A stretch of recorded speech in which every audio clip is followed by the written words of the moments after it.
Okay, so imagine you start a new job, okay, and you meet your coworkers and you instantly hit it off with one.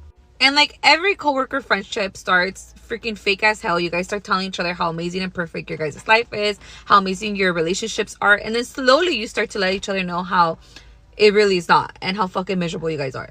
So exactly what happens. This girl starts to tell you how she's engaged, how her fiance is amazing, how she's so in love and she's so excited to get to marry him, blah, blah. And then slowly she starts to tell you, actually, I don't really like him. Like physically, he's not really my type. Like I'm really not attracted to him. He's a really nice guy. Like I've been with him for 3 years. My family loves him. His family loves me. I'm way out of his league. He treats me like a fucking queen. But like, I just haven't let everything out of my system. So you tell her like, you probably shouldn't be getting married then. And she's like, no, like I would be an idiot to let this man go. Like you don't understand. Like he's perfect. But I just feel like I need to have fun. So you basically tell her like, what are you gonna do? And she's like, well, I'm just gonna have fun until I get married. Once I get married, like I'm just gonna stop everything I'm doing. So she basically starts telling you how she's been cheating on him, how she's on Tinder, how she has hooked up with exes, how she started, hooking up with coworkers. And you're new, so you don't really know nobody. You're just hearing everything from her, right? And you're like, what the fuck? Like this bitch is crazy. But she's not your friend. You don't know her outside of work. You don't hang out with her outside of work. You don't know him. You don't know his family. You don't know her family. You don't know nobody's shit. You don't care. You're just listening to her. So then one day she tells you, I need to tell you something really bad. And you're like, what the fuck? This bitch probably pregnant from someone. I don't know. And she's like, I've been sleeping with my fiance's best friend. And you're like, okay, like, don't you think that's a little bit extreme? And she's like, this is like his best friend since they were young. Like we hang out with his wife. Like he's married. He has kids. And we go on like trips together. But we've always liked each other. Like he's literally my type physically. And we finally got the courage to tell each other, and we have this deal that we're gonna be messing with each other until I get married. So you're looking at this bitch like, this bitch is fucked up. Like it's not even like, no, cheating is okay, but this girl took it to like a different extreme, right? So you start to feel some type of way about her now, because you're like, you're not really a good person. Okay, so on a Wednesday there's like a company picnic, and she decides to bring her fiance, which you're thinking like, dang, this bitch is bold, because she pretty much messed with half of this fucking company. Anyways, she brings him, and the first person that he introduces him to is you. So you're like, what the fuck, right? Like, well, I don't want to fucking know him. Like, I don't want to look at this man in his face and know everything you're doing to him. So you meet him, and he's a really good guy. Like, and he starts telling you like, oh my God, I've heard so much about you. Like, ever since you and, my girl have been friends, she's been so different. Like, thank you for taking her out. She doesn't really have friends. And like, when you guys hang out, she like really changes, and I notice her more happy. And you're like, what the fuck? Like, I don't even hang out with this bitch outside of work. Like, I've never hanged out with her outside of work. But you're like, like you just kind of go along with it, because what the fuck are you gonna do, right? So then after this, you go home and you're confused, but you don't really care. You're just like, whatever. You go home, and as you're driving home, you get a notification from Instagram that he sent you a friend request. And you're like, what the fuck? Like, he didn't give you creep vibes, so you're like confused, right?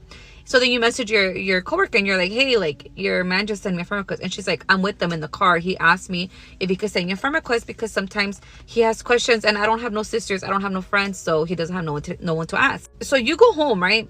And then you start talking to your partner about it. Like, you start letting him know all the fucking drama. And he starts to get mad at you, because he's like, what the fuck are you doing even talking to this crazy girl, right? And you're like, I don't know, she's my coworker. Like, I didn't know she was that fucking crazy. And now the fiance sent me a message and sent me a friend request, and now I'm scared. And then as this is going on, he sends you a fucking DM. And he just says, hey, can I ask you something? You see the preview, you don't open it. You're just like, fuck this. I'm going to wait till I get to work tomorrow and see what's going on.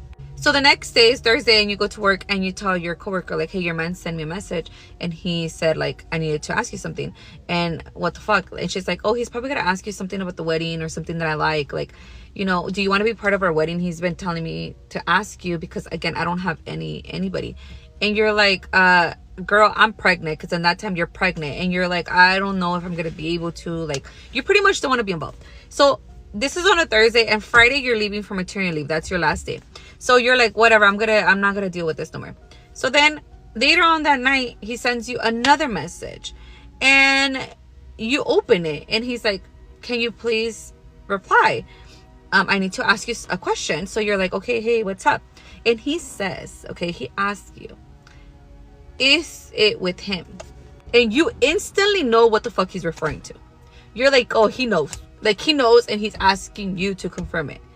And you tell your partner, and your partner's like, you gotta fucking tell him, because that's fucked up. You gotta tell him. And I'm like, how am I gonna tell him? Like, I can't tell him. Like, it's none of my business. And he's like, no, you need to tell him. Like, now it's your business and it's fucked up. So you tell him without telling him, in the most, like, not telling way. And you basically just say, if you think that, then it probably is. And he replies to you, thank you. Friday comes, and now you're kind of scared, because you're like, this bitch never texted you, never told you nothing, so you're thinking nothing happened. And then the next day comes, and she's fine. She's like, whatever, right? And you're like, should you tell her that he messaged you or not? And something tells you not to tell her shit, because, like, she doesn't tell you nothing. She doesn't tell you when she's fucking lying on your name. So you're like, you're not gonna say her nothing, right? So while you're at work, you notice that she goes to the restroom. She takes a long time. She comes back. Like, her eyes look like she was like crying really bad, right? And she's like, oh my god, he knows that I'm with his best friend. Like, he just sent us a message, he sent us screenshots. He knows that we're together. He called off the wedding. Like, what the fuck do I do? And you're just like acting shocked, right? Like, oh fuck, like, that's fucked up. What happened, you know? And you tell her, like, bitch, I told you to be careful, because he was gonna find out. And she's like, I was careful. Like, I don't know what happened. Like, I don't know how he found out. Blah, blah, blah, blah. So then the whole shit gets canceled. She's a hot mess. And it's your last day. So you don't ever see this girl again, because you never come back to this job. After maternity leave, you decide to look for another job. And that's it. But what do you guys have done if that was you? Have you been that person? And tell me, why the fuck are all coworker relationships like that? I feel like a lot of people trust their coworkers with, like, their deepest, darkest secrets, and they think that, like, it's never gonna come out, or like, oh, this bitch doesn't know no one, so she's not, like, a problem. You guys need to be careful, because coworkers are fucking crazy. Like, they could be crazy. And yeah, you guys just need to not be telling people your business, because shit like this could happen. Story time of how the seamstress who worked on my $10,000 wedding dress ghosted me for a week, ripped my dress, and got her blood on it. I purchased my amazing, beautiful dress from Frankie Jane in Orem. I purchased the dress part, and it has like little sleeves. Gatlin's not allowed to watch this, so I'm going to kind of explain it. But I'm not going to get pictures, but I'm going to explain it. So it has like little like sleeves, but then I'm getting like sleeves made for it, if that makes sense. Anyways, so Frankie Jane told me of the lady who specifically makes these sleeves. She's in Ogden, but she specifically makes these sleeves. So I made the trek with my mom. This lady was actually the worst, I'm not gonna lie. From the get-go, we're like, frick, we have to work with this woman. I wanted to just turn around and walk out, but she makes the sleeves specifically that I need, so couldn't really do that. She made the weirdest comments to my mom about being single, about not having a husband, about being alone, like, so inappropriate, and talked about pretty much herself and her daughters the whole time, because me and my mom were like not wanting to talk to her. Long story short, I ended up having a panic attack during the first appointment. My blood pressure was 150. My Oura ring said it was 150, and my blood sugar was so low. Could have been a mixture of things, but she just was making us so uncomfortable that I honestly just think that the mixture of my dress being so important to me and this woman being so terrible to me was just making me so anxious. And also my dress was pretty tight, which is really weird, because when I picked it up it wasn't tight. But I think just because I was at Disneyland, because I was anxious, because it was the end of the day and I hadn't pooped yet, you know, the whole combination, it ended in me having a panic attack. So I ended up having to reschedule my appointment to finish getting measurements. I ended up driving back up with Gatlin this time, because I didn't think I needed my mom if I was just getting quick little measurements. Should have taken her with me. Biggest mistake ever. The lady was even worse to me, if I'm being honest. Like, the second I walked in, she's like, don't pass out on me. And I was like, okay, I'm not gonna try, but rude, kind of weird. I just wish you guys could, like, talk to her. I wish I would have videoed her. Like, she's just such a character. But anyways, I put on my dress. She brings out these sleeves. They're not even close. Not even close. Not even the same fabric. Not even the same look. Not even the same length. Like, nothing like my sleeves I showed her. And so I'm like, where did things get misstrued? I have no idea. But she was, like, that's what you told me you wanted. This is what you told me you wanted. And I was like, so sorry if I miscommunicated, but that is not what I wanted. I was trying to be so nice, but she just was like biting my head off. So I was like, okay, I'll just explain again then what I want, because that's not what I want. We put on my dress. She goes to zip it up. She breaks my zipper. She like zips it up so fast it goes off the track. So now my zipper is broken on the back of my dress. She goes, oh, I'm gonna have to cut you out of it. Cut me out of my dress. Cut in wedding dress in same sentence. Okay. Whew. That was like the first moment I was like, okay, here comes another panic attack. Okay, cool. And then she's like, okay, well, let's just try on your sleeves to get measurements. Perfect. Try on the sleeve. She's pinning. She pins herself, I guess, at some point, because I look over. There's blood on my dress. Not my blood, her blood. Her blood on my wedding dress zipper broke. Perfect. She comes back in with a rag. She's like aggressively rubbing blood on my dress. I'm like lightheaded, seeing stars again. But now I'm like, she has to fix my dress, so now we need to finish this appointment. She is like, okay, well, let's just finish getting measurements. I can fix this, no worries. Like, don't say no worries. This is all worries.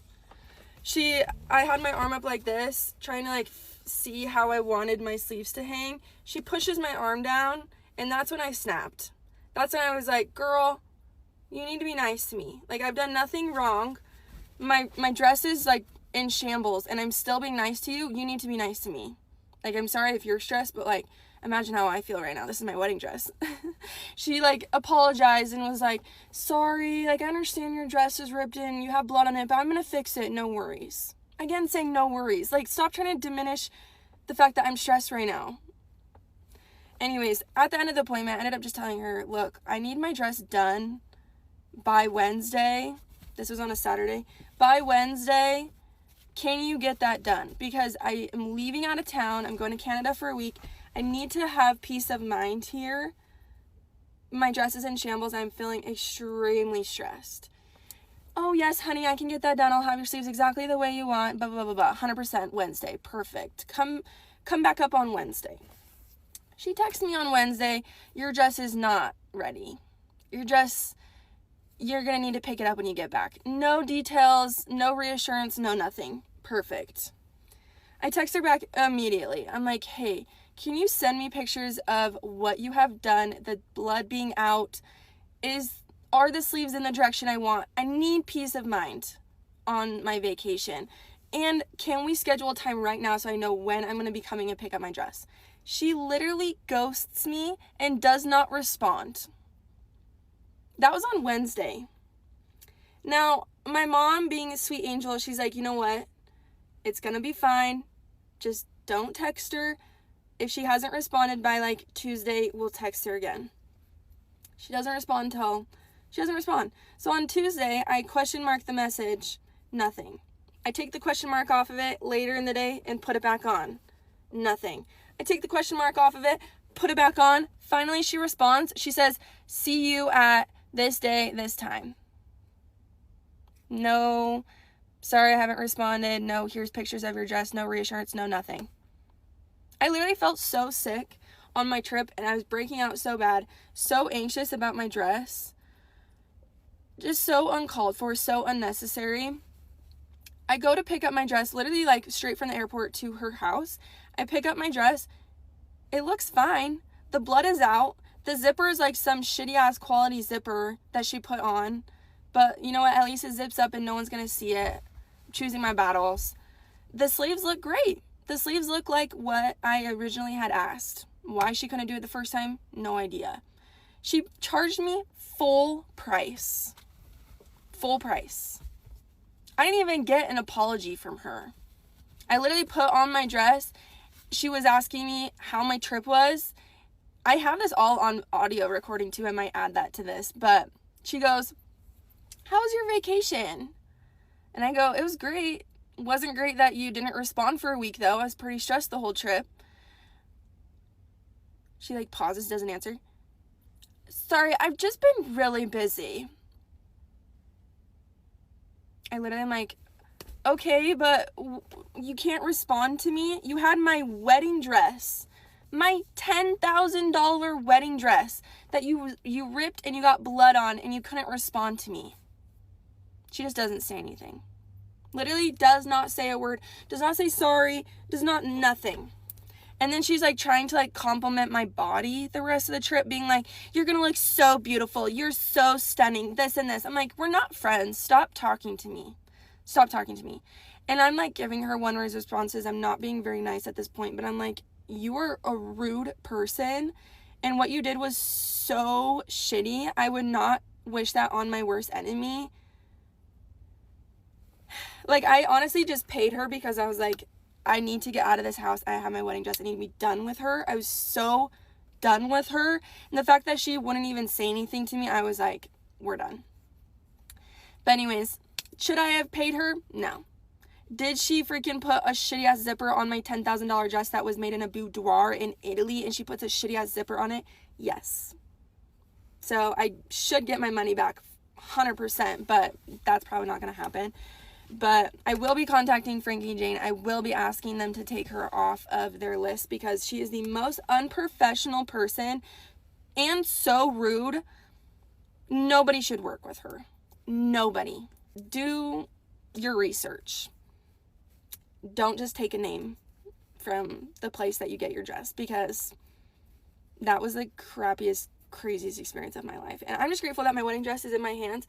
But a week of being ghosted by your seamstress is uncalled for after they rip your dress, get blood on it, and treat you like you're a 5-year-old. So anyways, that's my story. Craziest thing ever. Glad it's over with. Maybe after the wedding I'll have some retaliation, but for right now I'm choosing to just post this video and choose peace, I guess. Okay, I've already had so many sweet comments on my video, so thank you. And I will release the audio, so here you go. Let's do this one. What's your opinion? How was your trip? It was good. Definitely was a little stressed not hearing back. Sorry, I've been really super busy and trying to get the right thing for you, so. I get that. It's just you could have at least texted me back. It's about a week. No response. Okay, so I dated a single dad for the first time a few months ago. And this is why I will never do it again. So first of all, I am always going to side with the woman. I just am. If she's the mother of your children, she gets a pass on most things because she's probably more stressed out than you could ever think that you could be. Women and mothers carry more of an emotional and physical and any kind of burden that you could possibly imagine. And dads just don't get it. Okay. So off the rip, I'm already like kind of judging you, which is kind of fucked up, but it just is true. And I discovered this about myself. I didn't know this going into it. I was like trying something new, dating a guy with kids because I'm 30, I'm single, and everyone's like, you have to open your horizons up to guys with kids and divorced guys. And I'm like, okay, fine. Like, okay. Like everybody wants to tell me how to date and be single in my 30s. Meanwhile, you never fucking have been single in your 30s, but no problem. I'll go ahead and I'll try to date a single dad. But here's the problem. I am a child of divorce. My mom raised 4 children by herself. I think my mom is the most incredible person on earth. I don't think anybody could have done what she did except other women. And I just think of women and I think of single moms as like the highest form of like a superhero. Like if I could think of anyone, like anytime I'm struggling, anytime I'm like, life is hard, I'm like, well, you know what? My mom got a divorce, lost her dad, went through 9/11, had a baby. These are all out of order, but this was all within like a 2-year span. Actually, had a baby, 9/11 happened, got a divorce, and then I think her dad died. That's kind of the order of operations there. And then she picked herself up every single day, raised us. We had dinner at 5:30 every night. My mom home cooked dinner almost every single night. She went back to school because my mom was a stay-at-home mom, got her master's, and became a teacher. And then got us, because we needed health care. So my mom sacrificed everything. Like, I don't know if teaching was like her dream, but it was something that she could do with the degree that she had. She could go back, get her master's, and become a teacher, and we could have healthcare, and we could have a stable financial situation. So in my mind, my mom's the coolest person on earth. Like, anytime my life is hard, I'm like, it could be so much harder. I could have 4 children and have zero help. Zero help. I love my dad, but my mom did it by herself. My mom is a superhero. Back to married guy. Not married guy. He was not married. He was divorced. Guy with 2 kids. I say married guy because he was married more times than I ever admitted to any of my friends when I was dating him. He was married a lot of times, which was crazy. I don't know what's wrong with me. But that's why I call him married guy. He wasn't married. I would never. I would actually rather jump out of a building than date a married person. Anyway, so I just was judging everything that he did. Like, I'm like waiting for him to like misstep or like go against his ex-wife's wishes with his children. Cause I'm just like, she's the boss. Like, I'm sorry, but she's the boss. Like, she's usually right. That's just how I think. I'm a hairdresser, right? So towards like the end of us dating, we dated for 6 weeks. It wasn't anything crazy. 6 weeks. It moved really quickly. I've learned from this to not move so fast, but we dated for 6 weeks, and I'm being a little generous. It was kind of like 5.5. And like, I wasn't ready to meet his kids, and I was very clear about that. And like towards the end, I was like, all right, like, I'm open to meeting your kids, but not yet. Like, it's still not time, but like with all like the things that we had planned, like it seemed like the timeline was going to be something I was comfortable with. So we were talking about possibly like meeting his kids, whatever. One of his kids ended up finding out about me because like my name popped up on his phone. I don't know.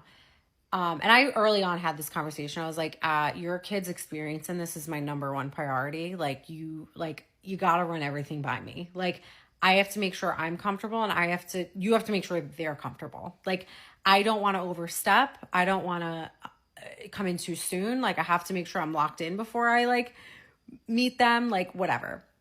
I'm a hairdresser, and when one of his kids found out about me, he like told them about me, whatever, like he elaborated, and he was like, he told them that I was going to cut their hair.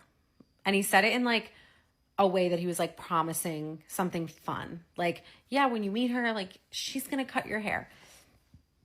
I never said I was going to cut their hair, because if I was a mom, no, let me not even put myself in her shoes. If I was me and my dad growing up was dating a hairdresser, and my dad didn't get permission from my mom, didn't let me in on that, and had a random new woman that you're dating cut my hair, first of all, I would have had raging anxiety, because like my loyalty to my mom was like top tier. Like, one time, like, I thought I was meeting my dad's girlfriend, and I like ran away. Like, I ran out the back door of his house and I ran home. I was like, Mom, Dad's trying to make me meet his girlfriend. Like, I was so loyal to my mom. I did not want to betray her. So I'm just thinking about like being in their shoes. Like, not only that, but being in her shoes. Can you imagine if her kids came home with new haircuts from his new girlfriend? Like, it's so like not thoughtful. And I had this conversation with him, like when I was like breaking up with him, I was just like, I just think that's weird. Like, I think that's bizarre. Like, I don't know why you would promise your kids something like that without asking me. Like, that is insane. You tell kids anything and they're running with it. Like, you can't like say something in passing. Like, young kids, like they take everything so seriously. And I have to say, the way he promised it to them, me and my friends still make fun of it because it's actually like so fucking insane. But he told them that I was going to give them princess haircuts. If anyone's ever met me, the princess haircuts would never come out of my mouth. If I have 4 daughters one day, I would never say to them, let's go get princess haircuts. I would never, like, that's not me. So, like, for him to say, it was just, like, so bizarre. I was like, princess, where the fuck did you get that from? And, like, it was just bizarre. But I'm just like, this is what I've discovered dating this guy. And, like, dating in my 30s, I'm learning a lot about myself and, like, what I want. And I kind of, like, make a decision pretty quickly. Because, like, if it's a red flag or if it's, like, something that's, like, really goes against my morals, or, like, I know long term I don't want to deal with, like, I pretty much just, like, cut it off right away. But with this guy, like, I've learned that, like, I fully judge people's parenting. Not people's parenting. Single dad's parenting when the mom's not there. I really do. I can't help it. It's probably because I'm a child of divorce and my mom raised me. Because I've discovered this about myself, I will not, like, do that, like, subject someone else to, like, my judgment, because I really, like, I can't do it. Like, I can't.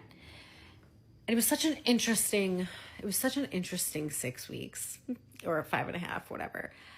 I was just so blown away by, like, the lack of awareness, and, like, it just showed me, like, how much people really don't listen. And, like, you really can't, I don't know if I'm just, like, I was paying more attention or what, but, like, I really was like, oh, I know exactly why you got divorced. Like, I don't know.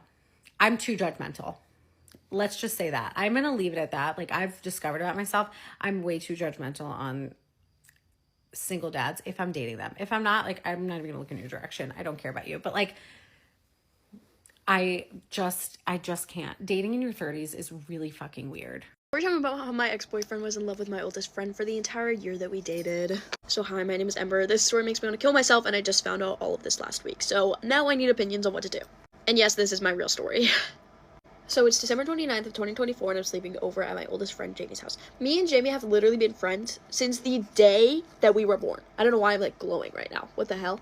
So it's, like, the day before her birthday, so we're doing, like, a little birthday celebration with her, me, and my other friend Leah. Shout out to you, I love you. She's sending snap videos with this guy, we're gonna call him Noah, and, like, the whole night, and then we wanted in on the joke, me and my friend, so we decided to add him on Snap. So what I didn't know then is that they had crushes on each other for a long time, and no one had told me that, and right before I started dating him, when I met him, all this stuff, I kept asking her and him, hey, just making sure neither of you guys, like, liked each other, or, like, nothing went on there, right? They're like, yeah, no, of course. He liked her for 2 years, she liked him for 1, leading up until we started dating, both of them.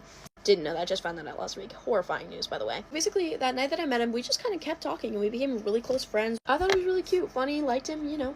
So, me being me, you know, I thought everything was chill, like any person would. They don't like each other, she's trying to set us up, she's happy for us, all this stuff. Cut the cameras. I know what I look like. Oh, wow. Problem solved. Anyway, so bam, March 22nd, we started dating. But here's the thing. A week before we started dating. I'm on FaceTime while all of this is happening, by the way. She is sending cutie little pictures, let's just say, if you catch my drift, to random guy off the internet. You know how it goes. And then Noah is like, Jamie, what the fuck? Like, why would you do that? Why would you be sending these guys pictures? Like, jealousy. And then he makes a joke, and he's like, known each other for 2 years, and you've known this guy for 2 days, and he's already getting pictures. She said, well, no, you could just get pictures, you just have to beg me. And he does. Hold your gasp, hold your gasp, hold your gasp. And then she sends him, release it. I know. Still on FaceTime. He tells me, oh my god, like, Jamie just sent me nudes. I don't fucking believe you. There's no fucking way that just happened. There's actually no way. He's like, I swear on my life. I'm like, okay. Show me. And he does! And it's true. And my hair looks like bones. And then he's like, oh, I have to go. Why? My headphones died. I know what you're doing to that picture, bro. That's not gonna play. Anyway, she texted me the next morning. She's like, I'm so sorry, like, blah, blah, blah, blah. I've already bawled my eyes out. I'm a shell of the woman I used to be. I'm like, it's okay. We're not even dating. I don't fucking know what I was doing, okay? Anyway, so They kept being friends. They stayed friends our entire relationship. They thought it was just cute and innocent, I guess. It totally fucking wasn't. Talk about their old crushes with each other. She'd tell him, oh my god, like, I had such a big crush on you. He's like, oh, I did too. Like, what could have been but never was.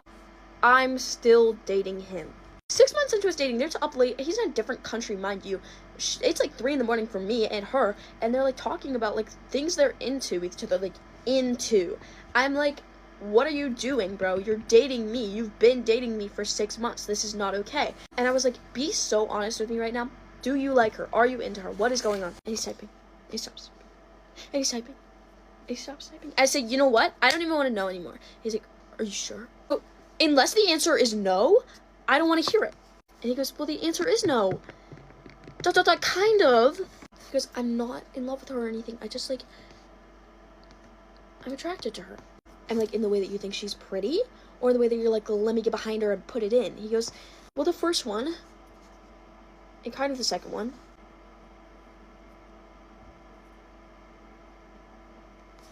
Good night. I'm going to bed. I'm gonna jump. And then I'm gonna go to bed. He's on a trip. He comes back. He, like, takes me on a date. He's like, I'm so sorry. Like, we really need to work this out. Like, blah, blah, blah. Okay. It's fine. Love makes you blind. Like, I don't care anymore. I still really did care, but I was, like, in love with him. I was like, you know what? Like, we can work through this. Like, it's okay. It's just a little snag. Like, whatever. Baby, that is not a little snag. You should have ran. You should have hit the gas. Anyway, so flash forward 10 months into us dating. Still touchy with each other. Still friends. Still hang out extracurricularly. She's still touching his hair. He's still giving her hugs. It's fucking weird. They talk all the time. You know what? I'm thinking about this. I'm like, this is all so fucking messed up. And then one day I see them walking out of lunch. After last week, I had said, I don't really like you going to lunch with her. I see them walking out of lunch together. I'm like,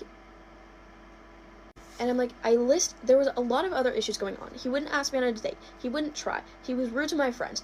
And, like, it was just, like, it wasn't good. It just, nothing was good there. And we're, like, sitting in the car, and we're, like, I'm, like, having this big talk with him. I'm, like, you can't do this. And then I'm, like, did, like, a 5-minute speech just about her. I said everything. I listed everything up. I said, this is so messed up. You shouldn't be doing this to me. You guys shouldn't be friends. You block her or you stop dating me. I'm not a second option. I'm your girlfriend. 10 months into us dating. I let this go on for 10 months, more than 10 months. I let this going on for our talking stage, our friendship where we liked each other. I did everything. I get it now, but I didn't get it then. I was like, because I don't want to believe that he was in love with her. All he does is sit at home, play video games, and bum around, okay? I'm fucking awesome. He's a fucking loser. And so I realized there's so much more in the world, and I don't want what he wants. Nothing is working. And I'm like, I'm going to finally break up with him. I did. This man's crying in a public area. I feel horrible. I feel so bad. And then for the next couple weeks, leading up till now, he's been trying to stay friends and, like, talk to me and all this stuff. But also, the day after we broke up, he unblocked her. And then he texted me and was like, you're moving on too fast and it really hurts me. You're telling me this? When you already unblocked her and you're already talking to her every day and hanging out with her at lunch and doing all this other stuff, while also still trying to be friends with me and lurk around me, you're not even talking to me. You're just standing awkwardly behind me in public spaces. Anyway, so flash forward to last week. I'm about to go on a trip. I'm going to Italy. I'm going to Italy on a school trip, and I'm fucking balling. I'm so excited. I'm actively packing my last couple things in my bag. I have to leave in 5 minutes. I get a call from Jamie.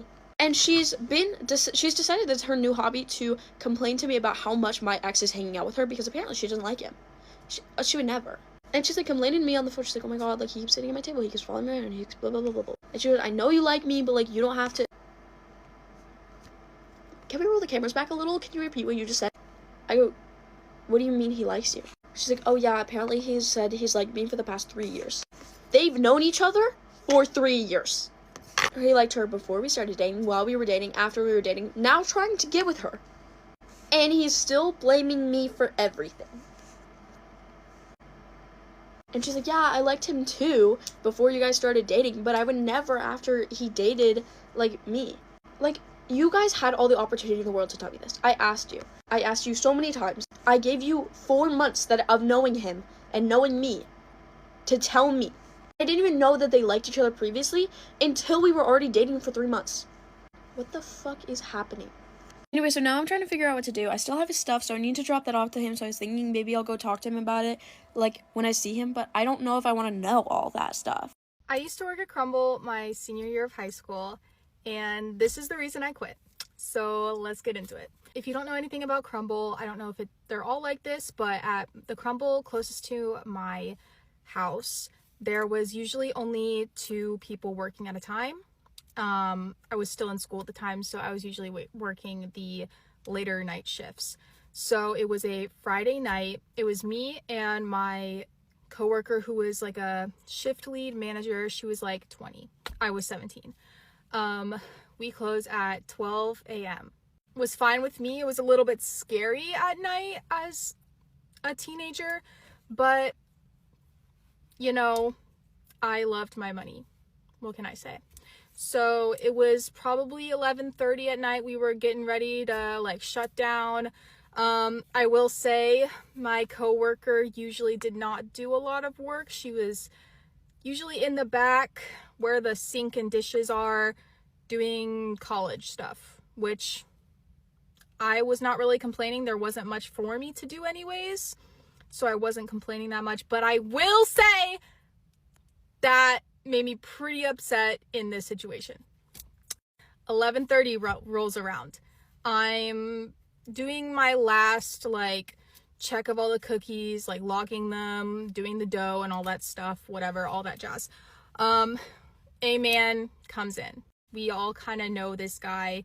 I don't know if he was homeless. That's what everyone was. That's what the general consensus was, that he was homeless, but he would go around and bother a lot of the employees in that shopping center.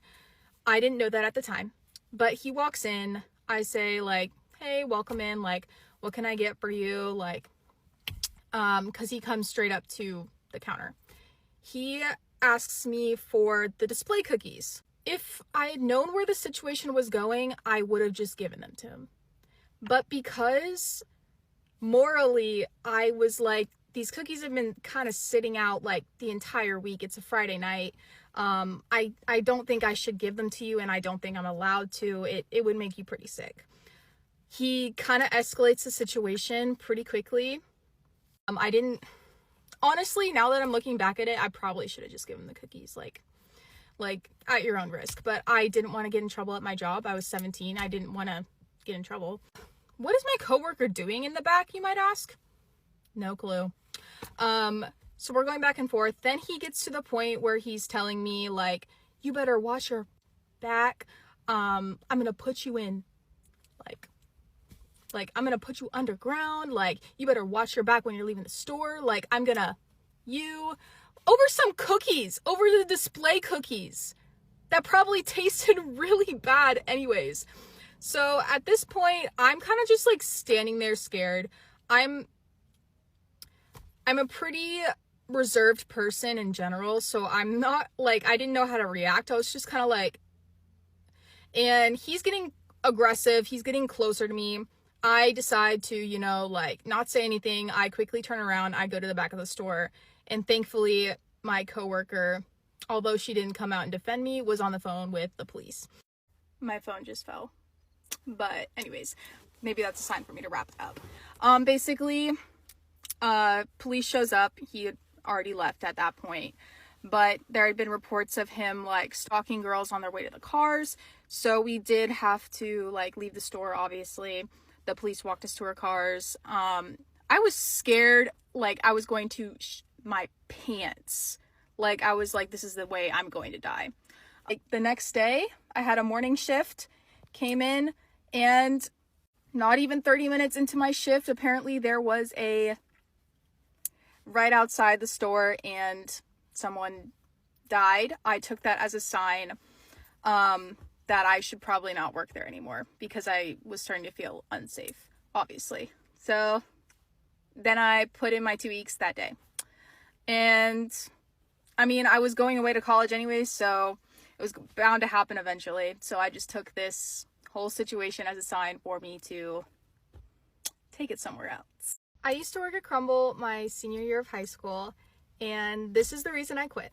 So let's get into it. If you don't know anything about Crumble, I don't know if they're all like this, but at the Crumble closest to my house, there was usually only 2 people working at a time. I was still in school at the time, so I was usually working the later night shifts. So it was a Friday night. It was me and my coworker who was like a shift lead manager. She was like 20. I was 17. We close at 12 a.m. Was fine with me. It was a little bit scary at night as a teenager, but you know, I loved my money. What can I say? So it was probably 11:30 at night. We were getting ready to like shut down. I will say my coworker usually did not do a lot of work. She was usually in the back where the sink and dishes are doing college stuff, which I was not really complaining. There wasn't much for me to do anyways, so I wasn't complaining that much. But I will say that made me pretty upset in this situation. 11:30 rolls around. I'm doing my last like check of all the cookies, like logging them, doing the dough and all that stuff, whatever, all that jazz. A man comes in. We all kind of know this guy. I don't know if he was homeless. That's what everyone was. That's what the general consensus was, that he was homeless, but he would go around and bother a lot of the employees in that shopping center. I didn't know that at the time, but he walks in. I say like, hey, welcome in. Like, what can I get for you? Like, cause he comes straight up to the counter. He asks me for the display cookies. If I had known where the situation was going, I would have just given them to him. But because morally, I was like, these cookies have been kind of sitting out like the entire week. It's a Friday night. I don't think I should give them to you, and I don't think I'm allowed to. It would make you pretty sick. He kind of escalates the situation pretty quickly. Honestly, now that I'm looking back at it, I probably should have just given the cookies, like at your own risk. But I didn't want to get in trouble at my job. I was 17. I didn't want to get in trouble. What is my coworker doing in the back, you might ask? No clue. So we're going back and forth. Then he gets to the point where he's telling me like, you better watch your back. I'm going to put you in like, I'm going to put you underground. Like, you better watch your back when you're leaving the store. Like, over some cookies, over the display cookies that probably tasted really bad anyways. So at this point, I'm kind of just like standing there scared. I'm a pretty reserved person in general, so I'm not like, I didn't know how to react. I was just kind of like, and he's getting aggressive. He's getting closer to me. I decide to, like not say anything. I quickly turn around. I go to the back of the store, and thankfully my coworker, although she didn't come out and defend me, was on the phone with the police. My phone just fell. But anyways, maybe that's a sign for me to wrap it up. Basically, police shows up. He had already left at that point, but there had been reports of him like stalking girls on their way to the cars. So we did have to like leave the store, obviously. The police walked us to our cars. I was scared, like I was going to my pants. Like I was like, this is the way I'm going to die. Like the next day, I had a morning shift, came in, and not even 30 minutes into my shift, apparently there was a right outside the store and someone died. I took that as a sign that I should probably not work there anymore because I was starting to feel unsafe, obviously. So then I put in my 2 weeks that day. And I mean, I was going away to college anyway, so it was bound to happen eventually. So I just took this whole situation as a sign for me to take it somewhere else. Okay, this is going to be part one of the story time of my boyfriend cheating on me with my friend and leaving me for her. So I went to undergrad at the University of Pittsburgh, and through mutual friends, I met a girl, let's call her Lainey, and became friends with Lainey. We were like mostly just going out friends, whatever. After graduating from Pitt, I went to law school at Duquesne University, another school in Pittsburgh, and she started law school at the same exact time as me at the University of Pittsburgh. So not at the same law school, but in the same city, both 1Ls at the same exact time, okay? Now, also 1L year, my first semester of law school, I started dating this guy. And he was a bit older than me. He had kids, and it got like pretty serious pretty fast, as in like I moved in pretty quickly. And this was a very like public, all over Instagram relationship. Pittsburgh's a very small place. Like, everyone knew that we were together and that it was pretty serious. Now, mind you, I'm talking to Lainey all the time because law school is like, you trauma bond over law school. And she's like, I'm loving it. Like, first semester's been so great, blah, blah, blah. And I'm like, yeah, whatever. Like, we talk pretty often. So fast forward to my second fall semester of law school. So my second year of law school, the fall semester. And the guy I'm dating, Nick, is like, look at this gorgeous house. Like, I want to buy this for you, like for us, for our family. This is our dream house. This will be our forever home. And I'm like, holy shit. Like, yeah, that would be amazing. So this house had been foreclosed on, so like the buying process was a little bit different and it took a long time for us to close on it, but we had full intentions of like remodeling a lot of it before we even moved in. And mind you, at this point we were living together in his nice home that he lived in the suburbs of Pittsburgh. And again, this is like all over Instagram.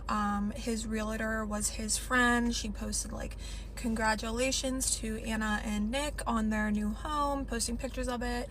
Like, it was very like, we're so excited to move into our new house, blah, blah, blah. So now at this point, I'm in my spring semester of my 2L year. So I'm over halfway through law school.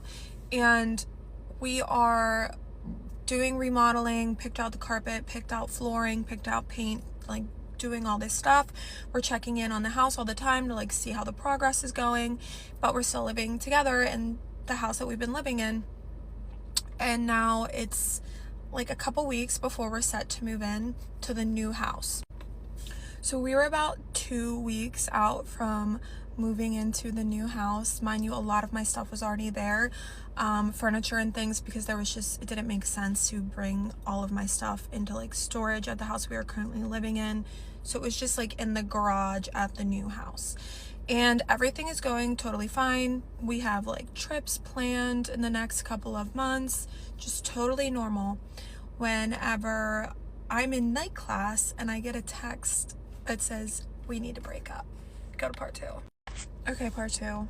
So we're about 2 weeks out from moving into our new dream home when my boyfriend texts me while I'm in night class in law school that we need to break up, just out of the blue. No argument, nothing. So I am freaking out, tweaking. I'm like, am I being punked? Like, what is going on? Because I knew this man was so petty, even though he was in his mid-30s. The first thing I do is go on Instagram and I see immediately that he archived all of our pictures together. And I'm like, period. Okay, he means it. So it just so happened that we were both planning on going on family trips at the same time in separate places. I was going to Arizona and he was going on a ski trip. And so we like did not cross paths, and then we were both out of town. And I'm like trying to text him like, what is going on? What are you talking about? Like, I don't understand. And he's just being very like, you just need to move on. And I'm like, I literally don't have anywhere to live. So I'm literally crashing out, rightfully so. I end up getting home from my trip earlier than he got home from his trip to the house that we live in. And I just start packing boxes of my things. I'm like drinking wine, watching Sex in the City, and just packing up my shit, like accepting my fate. So now I've compiled like a mountain of boxes in front of the front door because we didn't use that door to go in and out, but like to make sure that like when he got home he would just see like all my shit. And I was leaving for class on like a Monday afternoon, and I came upstairs and I looked at him and I said, if one of those boxes leaves this house, you'll never fucking see me again. So I think you have a lot to think about while I'm gone. So then I get back from class, he's not there. I'm like, whatever, accepting my fate that this isn't gonna change. And I'm like getting a bath because that's what I do when I'm stressed out, and I get a text, can we go to dinner and talk? Go to part 3. Okay, this is part 3. To quickly recap, my 35-year-old boyfriend that I lived with, that we were remodeling a house together, broke up with me over text while I was in class. When I gave him an ultimatum, he said, let's go to dinner and talk. Mind you, to date, he has given me not one single reason why he wanted to break up. He was just like telling me I needed to get over it and move on. And so I had no idea what this dinner was going to be like. Long story short, it was I'm so stupid. I was afraid of commitment. I love you so much. Can we pretend that never happened? Now, I was extremely devastated. I never wanted to break up. We didn't have a fight. As far as I was concerned, there weren't really any issues in our relationship, and I was seeing like our whole future ahead of us. And so this was like music to my ears. So he's basically like, can we just pretend that didn't happen and just go on with life as we were living it? And I'm like, yes, but if you ever do that to me again, I will make your life a living hell. Mind you, this is all happening in like a Texas roadhouse in the south of Pittsburgh, okay? Also important to note that during this time of my life, and still, I post on my close friends story like I'm getting fucking paid for it, okay? Everything that happens in my life is going on my close friends Instagram story. And guess who is a person on my close friends Instagram story? My friend Lainey. Lainey is seeing me cry, crash out, being like, guys, Nick broke up with me. I don't know what's going on. Like, she's seeing all of this transpire on my close friends story. That's very important to keep in mind. So anyways, we're back together, but I'm very like on eggshells. It feels weird, whatever. He breaks up with me again, like 10 days later, while I'm out with friends over text message, because he's a bitch and he could only ever do it through text message. Go to part 4. Hold up, y'all. Did I ever tell y'all how I told my mom I was pregnant with my son at 16? Y'all, buckle up for this one. So me and my man, of course, was, you know, birds and bees. So before I get to that point, I'm going to tell y'all how I told my man, which is now my husband. So it was like a week before my period was due. And I said, let me just take a pregnancy test. Like, I'm really hungry and I've been peeing a lot. Let me just take a pregnancy test. So little old me, bitch, I took a pregnancy test in my bedroom. I peed in a cup and I took it in my bedroom. Knowing my mama always barged in my room. So like, anywho. And what do you know? 2 pink lines. I was like 3 weeks and a few days pregnant. I called my husband, which was then my boyfriend. And I was like, hey, are you busy? Well, his power had went out because they had an outage in the area. And so he was using his phone as a flashlight, just like this, and had me on speakerphone in front of his whole family. And I said, I'm pregnant. This man did not say nothing. Like, it was complete crickets. Crickets. Nothing. So I'm just like, you know, I'm pregnant. Like, are you going to say anything? Then I hear his mom and his grandma in the background being like, we already knew this was going to happen, because y'all sure do be going outside a whole lot. So, of course, my man, he's happy. Whatever. Like, he's happy. He's not no deadbeat. So we go to school the next day, and I'm just like, hey, like, can I have your breakfast? Because knowing me, like, I'm pregnant and I'm hungry. So I would eat his breakfast and my breakfast, and then we would go to second breakfast, which is what they had right before classes started. And so we would grab a little extra breakfast too, and I'd eat 3 breakfasts every day. And at his lunch, guess what? I was eating his lunch and my lunch. So I did have to use the bathroom one day at school, and my teacher would not let me go to the bathroom. So I just walked out, and then I came back in. She wrote me up. I ended up letting them know, like, hey, like, I'm pregnant. Just don't tell nobody, because none of my family knows. Anyways, like 2 weeks go by, right? And I'm working at Chicken Express, and I'm just like talking to my husband, like, hey, I need to tell my mom. Like, my mama's gonna know it. My mama is so strict, y'all. I was so scared to tell my mama, but I was like, if I get it over with now, like, I'll be okay. I'll be okay, right? Wrong answer. So we're at Boot Barn, and she's in the checkout line with all these jeans, and she steps up to the cash register to check out. So I'm like, okay, this is the perfect time to tell her, because we're in front of all these people, and she ain't gonna try to, you know, me. So yeah, let's just do it this way. Dumb on me. So as she is checking out, I run all the way back to the baby section, and I didn't know what I was having at all. I ain't even had my first doctor's appointment, and I grabbed this cute little boy cowboy outfit, okay? I walk my happy little butt on up to the front, and I'm looking at my mom, and I'm holding this outfit, and I'm like, Mom, we need to get this. We forgot something. She looked at me. She's like, no, we don't. Put it back. Like, it didn't register. I said, no, we need it, Mom. We need it. My mom looked at me with, y'all, if looks could... I'm so serious. So she looks at me and she's like, her whole demeanor changes. She's like, are you serious? And I'm like freaking out of my mind. I'm like, what did I just do? Because my man was like, okay, you don't need to tell her until you're showing. Like, that's just how it is. And I was like, no, if I don't tell my mom, like, she's gonna know. So she is embarrassed. And I feel bad now that I think about it, because I did do that in front of all them folks. But she got done. She paid for her stuff. And she grabbed my arm like I was just this little kid. And she pulled me on to the truck. And I understand she was disappointed, because she had me when she was 18, got pregnant with me at 17. She didn't want her daughter doing the same thing that she did. But anyways, she tells me get in the truck. So I'm calling my man. I'm like, hey, meet me at my house right now, because it's not good. Like, meet me at my house. I know she's finna take my phone. Well, she took my phone away, and we go home. Well, my husband and his mom and his grandma and them, you know, they're sitting outside my house, like, just waiting on me.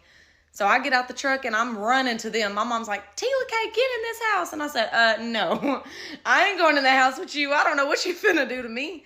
So, mind you, she didn't do nothing to me, but I was scared, okay? So I stand over there with my husband and his mom and them, and I'm just hugging up on my husband, and I'm like, I don't know what to do, blah, blah, blah, blah, blah, you know. So anyway, she did take my phone away from me, and the next day I had work. So they had went home, whatever, and I went inside, and I was like freaking out, because it's just a big ordeal, okay? Also, when we was at Boot Barn, she did call my husband, and she was like, is it true? And my husband was like, yes, ma'am. And my mom was so mad, y'all. She was so mad. I'm telling you, like, there was fire coming out of her ears. Which, as an adult now, like, I understand. But still, like, I was already pregnant. There wasn't nothing you could do about it. So, I go to work the next day, and my mom's like, you know, you're going to Tennessee. You're going to Tennessee. And I was like, no, I'm not. She was like, you need to put your 2 weeks notice in. I did not put my 2 weeks notice in, because in my mind, I'm like, you're not making me go nowhere. So I thought. So like a couple weeks later, you know, I'm going to work, whatever. And one day she had me go to work with her. I think it was on a weekend. It was like a Saturday, or maybe it was Friday. I don't know. I don't remember what day. But she made me go to work with her. I had no phone or nothing. So I walked my little old self to the donut shop right next door to her job. And I'm like, can I please use y'all's phone? Like, can I please use y'all's phone? So I use their phone, and I call my husband. And I'm like, hey, I'm just letting you know, she's probably finna make me go to Tennessee, but I don't know. You know, whatever. So he's like, well, I'm at work. I can't leave. You know, yada, yada, yada. And I'm like, dang, like, I'm screwed, whatever. So anyways, I go back over to her job, and we're just sitting there. And she gets off work. As soon as she gets off work, we get in the truck. I'm thinking I'm going home. Again, didn't happen. So we're taking a little drive. About an hour and a half, 2 hours into the drive, I'm like, where are we even going? There was a diesel truck behind her that was getting over, so I looked behind us to look at this diesel truck, and lo and behold, I see all my stuff packed in bags. Trash bags, suitcases, everything. I look at my mama with the most serious face, and I'm like, Mama, what are you doing? She's like, you're going to Tennessee. You're going to Tennessee. And I'm just freaking out. I'm just breaking down crying. Like, it was so horrible. Because at that moment, like, I felt like I had nobody, you know? And it's like, I needed you. But I understand her reasoning because, yeah, as an adult now. But it did traumatize me, I ain't gonna lie. So that whole trip, I don't even say nothing anymore. Like, I was so broken, y'all. So broken. I didn't even have a way to tell my husband or nothing. Like, I had no phone, no nothing. So I get there, and I'm just broken. Like, I have to stay here. And, yeah. So we have another story time. But, like, it's crazy. But anyways, if y'all are even interested, comment for part 2. And I might put some pictures and stuff in there of me being pregnant with my son and everything. Okay, so you guys wanted a part 2, so let me get to it.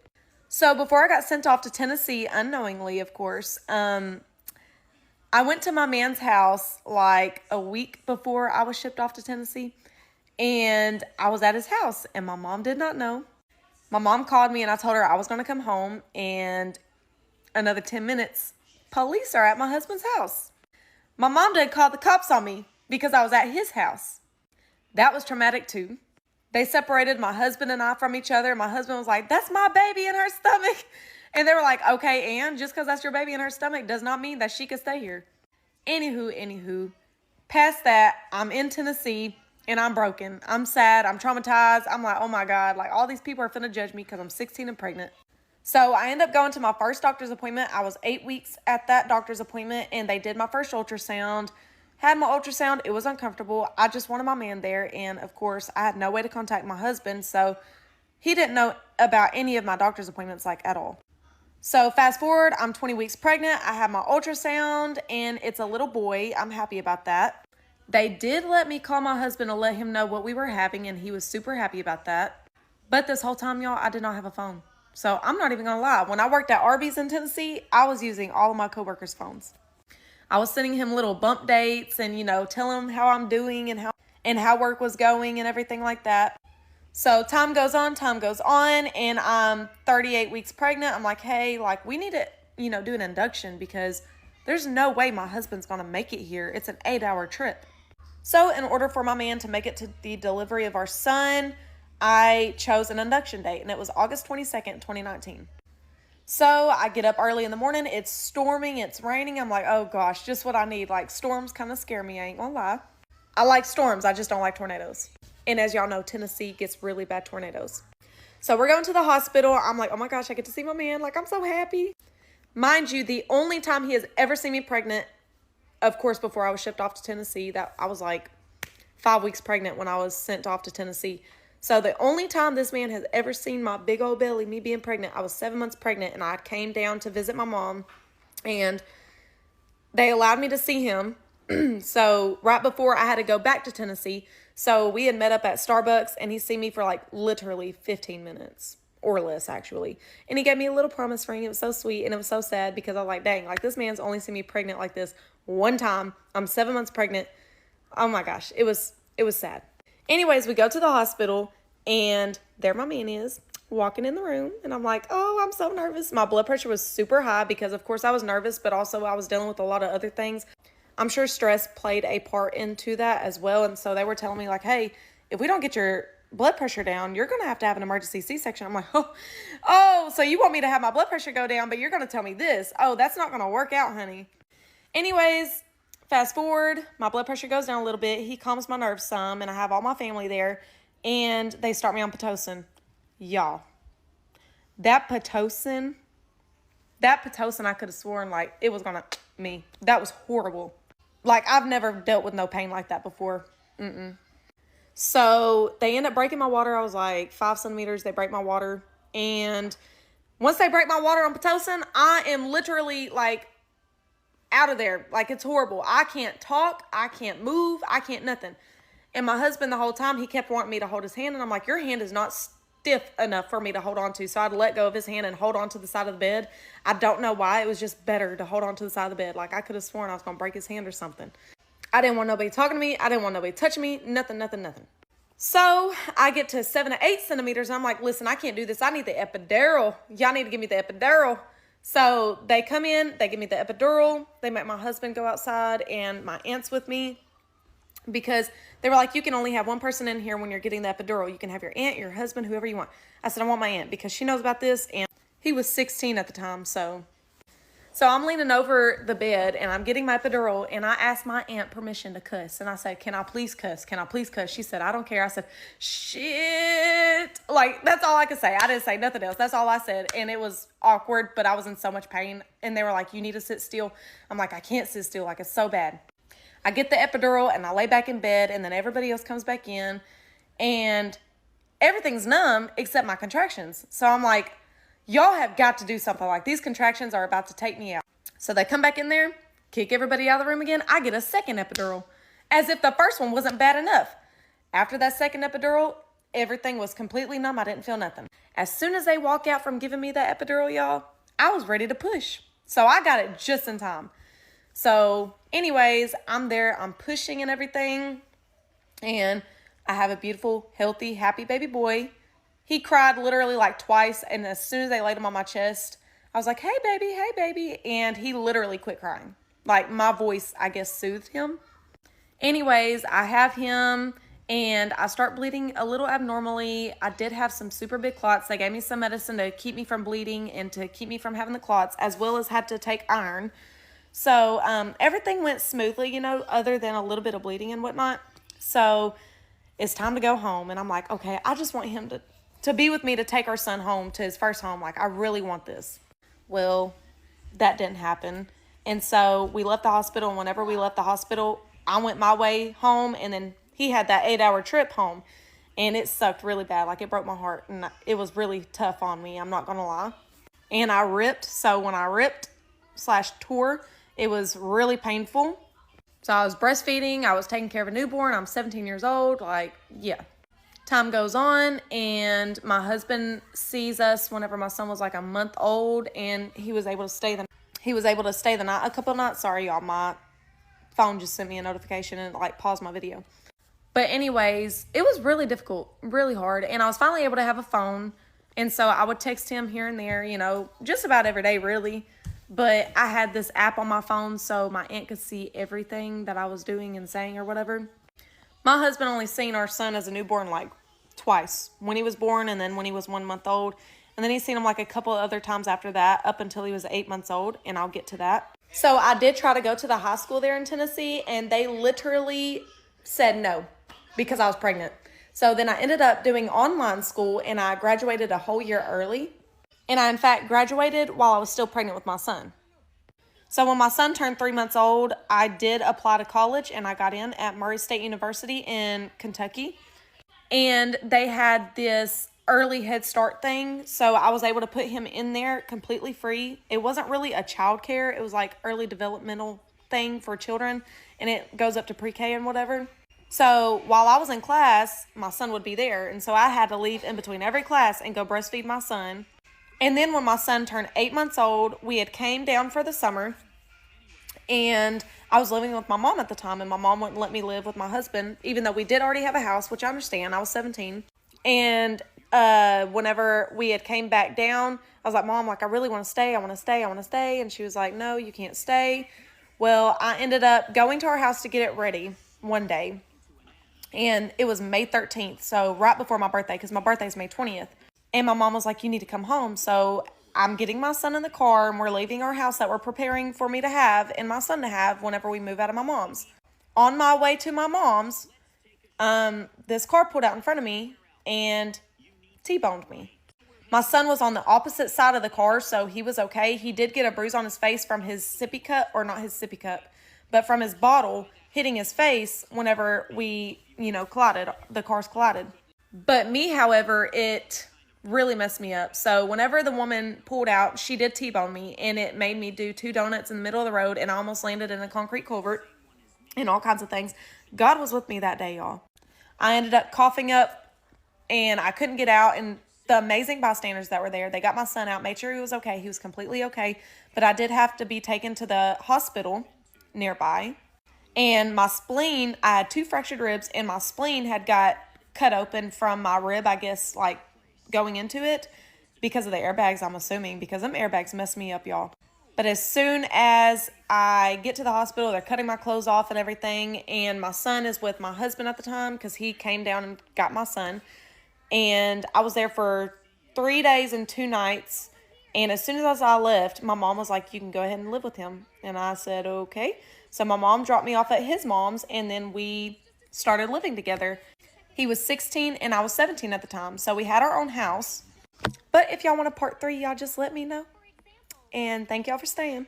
So I've wanted to make a story time about this situation for quite a long time. And I just never have posted about it because, first of all, I'm like, I don't even know if I should be posting this on the internet. That's really the only reason I have. Which, not sure why, because I've never thought twice about posting anything else on the internet before. So I guess here is what will probably be part 1, because this will probably be a multiple part story. This is part 1 of my own personal who the fuck did I marry situation, except it's a who the fuck did I involve myself in a 3-year long situationship with. Okay, I'm telling this story off the dome, and this was a few years ago now, so please bear with me if I'm bouncing around. I'll try to be as straight in my storytelling as possible. okay? I'll try not to jump around, but I do have that tendency. And I'm telling you right now, this is gonna be multiple parts. There's no fucking way. There's no fucking way. I've already talked for a minute. So this story begins in 2017, 2018. I was a sophomore in college. Yeah, I was a sophomore in college.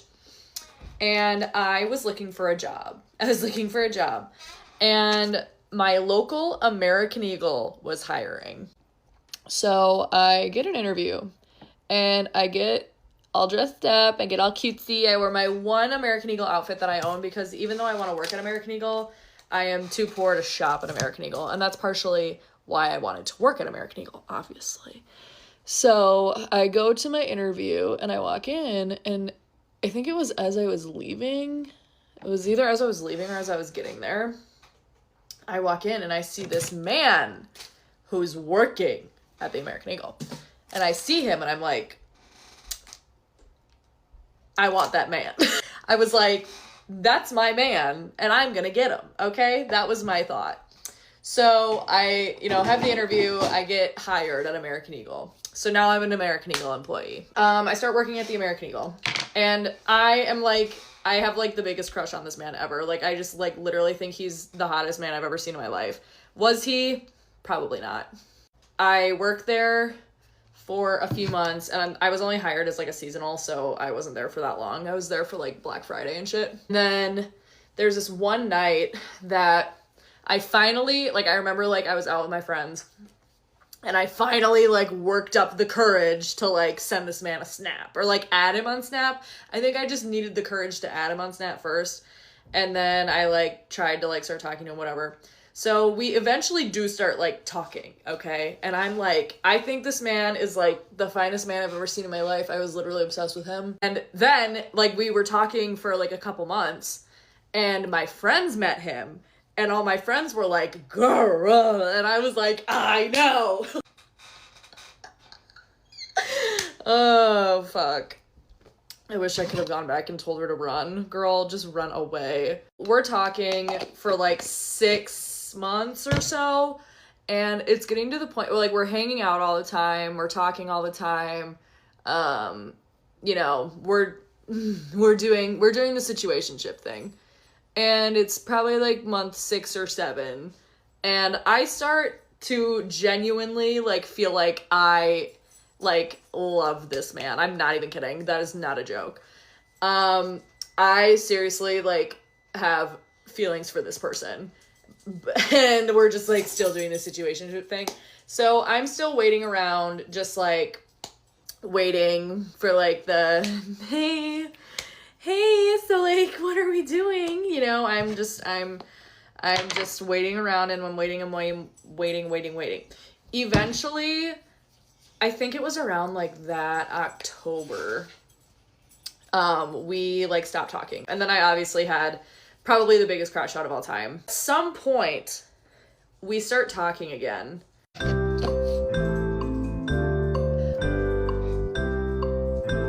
Okay, yes. See, it's coming back to me. If you recall, I was only hired at American Eagle as a seasonal employee. Right, important detail. So I'm hired at American. Also, don't comment on the order which I'm doing my skincare. I'm really just fucking around. So I was hired seasonally at American Eagle. And so then, I don't remember if it was during the fall or if it was during the summer. But I was okay, well, obviously I need another job because mama's got to pay the bills, okay? And so I start looking around and I applied at a few different places. And one of the places I applied to was TJ Maxx. Okay, honestly, I could do a whole other story time of my experience at TJ Maxx because that was probably the worst job I've ever had. So I get a job at TJ Maxx. I start working there. And then somehow this man comes up. Sorry, I don't know what Duke is doing. This man comes up to one of the girls working and she's like, that's my friend.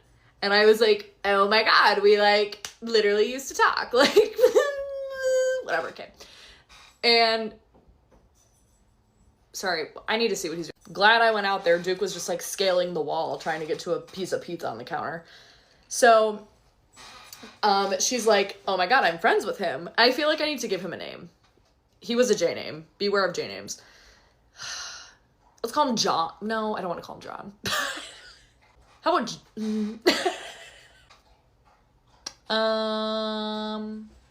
about how about Jared? Okay, Jared is the closest I'm gonna get without, yeah, okay. So she's like, I'm friends with Jared. And I was like, no way, I used to talk to Jared. And yeah, whatever. So we were like freshly done talking too, I think, when I started working there. And so I was like spilling the tea with the girls in the back room. I was like, because they were asking me like if I had a boyfriend or anything, and I was like, no, but I just like was talking to this guy, whatever. I'm spilling the whole tea. I'm spilling the tea to everyone. Then I learned that this man, Jared, is coming to get a job at my local TJ Maxx. So, oh my God, I literally forget that this was like part of it. This literally like extended the situationship. If I had never worked at TJ Maxx, none of this may have ever happened. So we're just gonna say that this was TJ Maxx's fault, okay? He starts working at the TJ Maxx, okay? And then obviously I was telling the girls about this man that I used to talk to, and I was like, oh, by the way, like he's working here now, right? So then we eventually, because I was messy and I still liked this man, I obviously wanted to start talking to him again. So we start like talking and hanging out again as we're both now working at the TJ Maxx. Okay. And everyone finds out that we're talking, and it is the fucking talk of the town, mama. The old ladies who work in the back room, the 65-year-old women who work at TJ Maxx, and the high schoolers who work at TJ Maxx, they could not get enough of this situation. And it was truly so annoying. Like to walk into work and you know that everyone is fucking talking about you. Oh, mama, those bitches can rot. And if any of you see this now, you guys made it so shitty for us. Like, that was so shitty. I hated that. One time, my boss literally called me into the office and was like, so are you okay? Like, they were definitely, like, doing a check-in, and I literally almost started crying. That's what y'all bitches did to me, okay? This is the end of part 1. Not much has happened yet. We're laying the groundwork, but I'm out of time, so come back for part 2. So, at this point, okay, sorry. Part 2 of who the fuck did I have a situationship with? At this point in the story, it's about, I want to say, like, spring of, like, 2018. Okay, like, spring of 2018? Maybe 2019. No, 2019 was my senior year. This would have been my junior year. Yes, this was still my junior year. So, spring of 2019. Okay. And we're kind of, like, talking, we're hanging out, we're kind of, like, doing the thing again. Ha ha ha, he he he. Whatever. At a certain point, we like stopped talking again. And he tells me that it's because he's like not ready for a relationship. Cool, fine, whatever. I don't remember how I found out this inkling or how I had this inkling. I think he had like posted something inconspicuous. But I was feeling the vibe, okay? I was seeing what was going on. I was reading in between the lines, okay? And I build a hunch that this man has a girlfriend. And then now it's April of my junior year of 2018. And I'm turning 21, okay? I'm turning 21, so I'm going out with my friends. We go out for my 21st birthday. And who do I see at the bar sitting on the patio other than Jared? Because he was a senior. He was like 2 years older than me. Well, he was a year older than me in school, but age, he was like 2 years older than me. So I see him, and obviously I go up to him because of who I am as a person at this time. And I was like, oh my God, like, what are you doing here? That's so crazy. So we're like kind of talking. I like give him a hug. I'm already so drunk because we went on a party bus for my 21st birthday. So it was already donezo. It was already donezo from there. So I shouldn't have even been out in public at this point, let alone talking to this person. And then this girl comes up and I was like, 2 plus 2 is 4, and 5 plus 5 is 10. That is your girlfriend. So I proceeded to get extraordinarily drunk that night. Partially because it was my 21st birthday, partially because I was sad. Like I said, he was a year older than me. He was a senior. He was graduating. So it's June, okay? And he's graduating from college and he's moving to the cities. So I, of course, again, being the thirsty fucking, like, can't get over this man having ass bitch, me, myself, I obviously, oh God, like, I wish I could just go back and, like, punch myself in the face, truly. I contact this man. I should not have had this man's phone number anymore. I should have thrown my own phone away and got a new phone and just had to get new contacts because I should not have been allowed access to this man's phone number at this point. I know that he's moving. And we're still kind of like, we're not like talking anymore, but it wasn't on like a bad terms. It should have been on bad terms because I should have been pissed the fuck off, but I wasn't. I contact him and I'm like, oh my God, like, do you want to hang out before you leave? Like, do you want, like, oh my God, one last hurrah.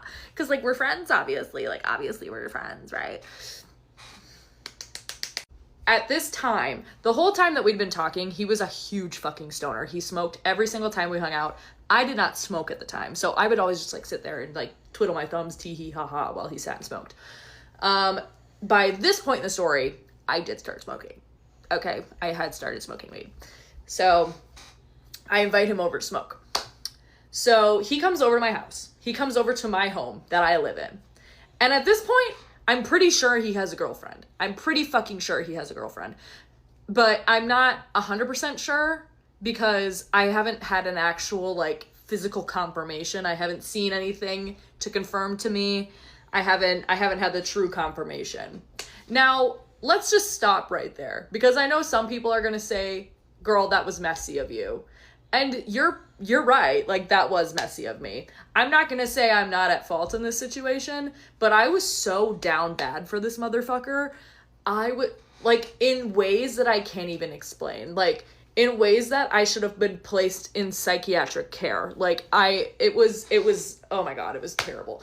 So, I'm not choosing to ignore the fact that I think he could possibly have a girlfriend, but it hasn't been confirmed to me that he actually has a girlfriend. I just know that there's a girl. So he comes over to my house.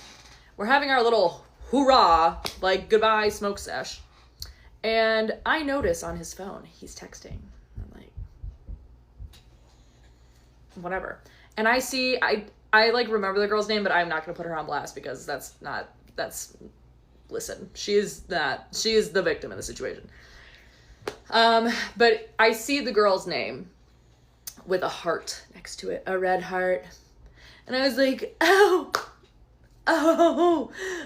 so you're like over here at my house right now, but yeah, right. We smoke, whatever, hang out for a little while, and then it comes time for him to leave. So I walk outside with him because I'm like, okay, well, I'll say bye, like, whatever, because my friend was also there. So I walk out to say goodbye to him. When I tell you, this was the weirdest goodbye of all time. Genuinely, it was like, I was like, are we like about to kiss right now? And I was like, you were just texting girl name red heart emoji 2 seconds ago. Why are you looking at me like this? Why are you this close? No, back away. At least 6 fucking feet away from me. He should have been 5,000 feet away from me. He should never have been in my house. We say goodbye. I literally go back inside to my roommate and I was like, that was the weirdest fucking goodbye of all time. Like, it felt very much like this is unfinished business kind of vibes. Like, it was so weird. It was so fucking weird. And he was playing in my fucking face. He was playing in my motherfucking face. God, I hate him. The summer goes on. I, at this point, kind of know that he had, like, basically has a girlfriend because of the text messages that I saw from his phone. The red heart emoji, okay. So, we're not talking anymore. He moves away. But periodically throughout the summer, he's sliding up on my stories. He'll, like, message me every once in a while. You know, it's He's playing the fucking game. He's playing the game. He said it's time to play the game.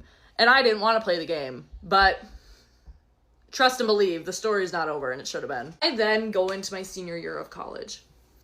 It is now... Oh, I guess that would have been 2019. Because my senior year was fall of 2019. Yeah, this is my senior year of college. He's moved away to the cities. He's a couple hours away. So at this point, I'm obviously now 21 years old, so I can legally go out to the bars in my town. So before I get to this part, we're just going to stop right now because I'm almost out of time. But there's more coming. Unfortunately, there's more coming. Part 3 of who the fuck did I get myself involved in a 3-year-long situationship entanglement with? Okay. Action. It's my senior year of college. And I start going out to the bars. A lot. Okay? Listen, okay. I can't help it. I am who I am. I am who I am, and that's just what it is. I'm going out to the bars. I move into this house that's in the downtown area. And me and one other person live there. Me and my friend Lily. We live in this house. I go out. It was probably like for homecoming or something. It was in the fall. And I get contacted by this man, by Jared. Who else would it be? Who else do you think it would be? Jared hits me up and is like, oh my God, I'm coming to well, I guess I could say that. I'm coming to Mankato this weekend. And I'm like, oh my God, crazy. And my messy ass gives him the time of day. Right. Obviously, I bring up the fact of I think he has a girlfriend, or I think he at least at one point had a girlfriend. I'm trying to figure that out. So we end up meeting up because ironically so, I don't know why the universe did this to me. Ironically so, my house is here on this block, and then there's the alley. His friend's house was on the other side of the alley from me. And that's the house he would stay in when he would come visit Mankato that year. So we meet up and he comes to my house. Again, he shouldn't have been there. He shouldn't have been allowed inside. He shouldn't have been allowed in this town anymore. He comes over and I bring up somehow like didn't you have a girlfriend? Like, what's going on with that? This man proceeds to tell me the most elaborate story of all time. He tells me that yes, he did have a girlfriend. And the funny thing about this girlfriend is that she was in a branch of the military. I don't remember what branch. But he had told me that she was away at her training or whatever. She went away for basic. That's what I'm looking for. Basic. And he went to visit her in this state across the country.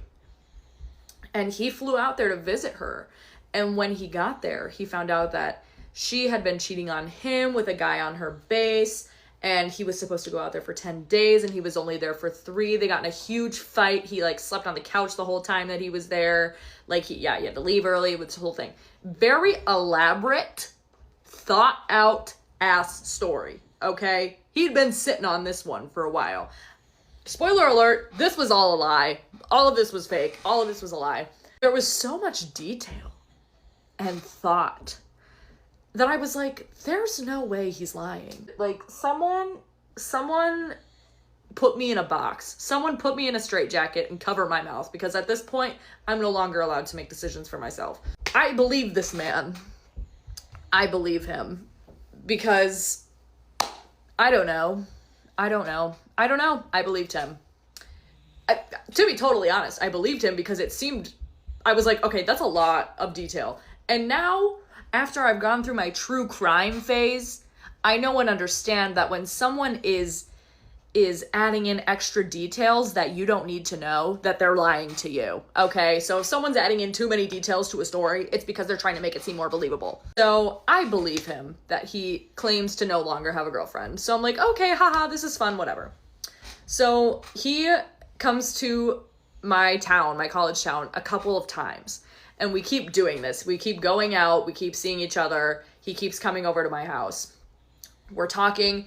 He brings up, he wants me to come visit him at his place of residence in the cities. This man wants me to get in my car and drive to Minneapolis.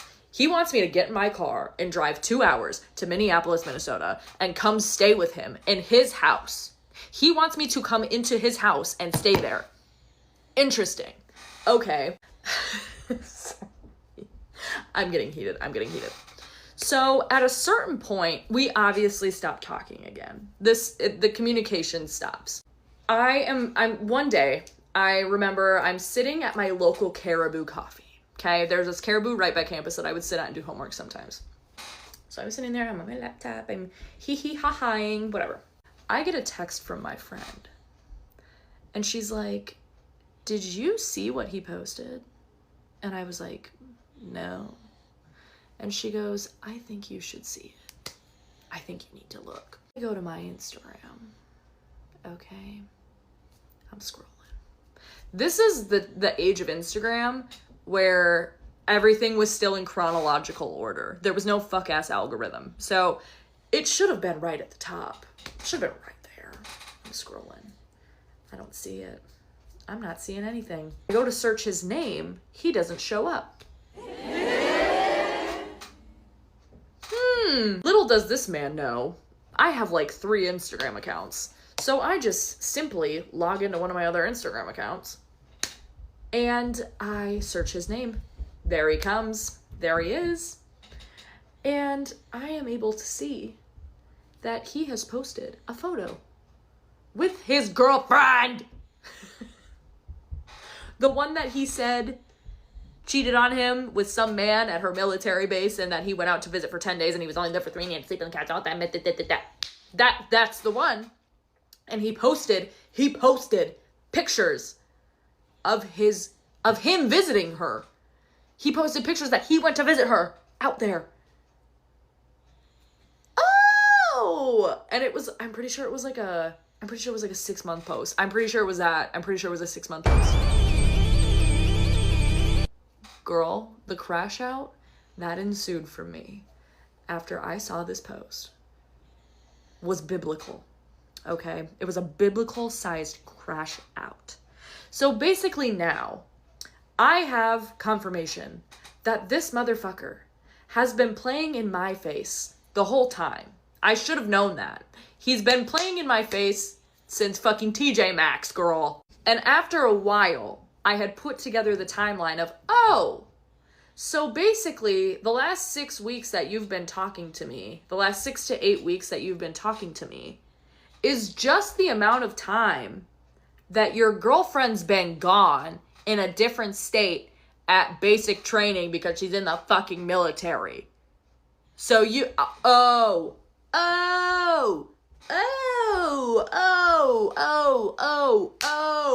okay. Oh, fucking K. I get it now. I fucking get it now. I'm almost out of time, so we're just gonna jump to the next part. There is more. It's coming. Part 4 of Who the Fuck Did I Marry? Except I never got married. I just had a situationship with a pathological liar. Okay. So I discovered that this man basically was talking to me the whole time that his girlfriend was away at basic training.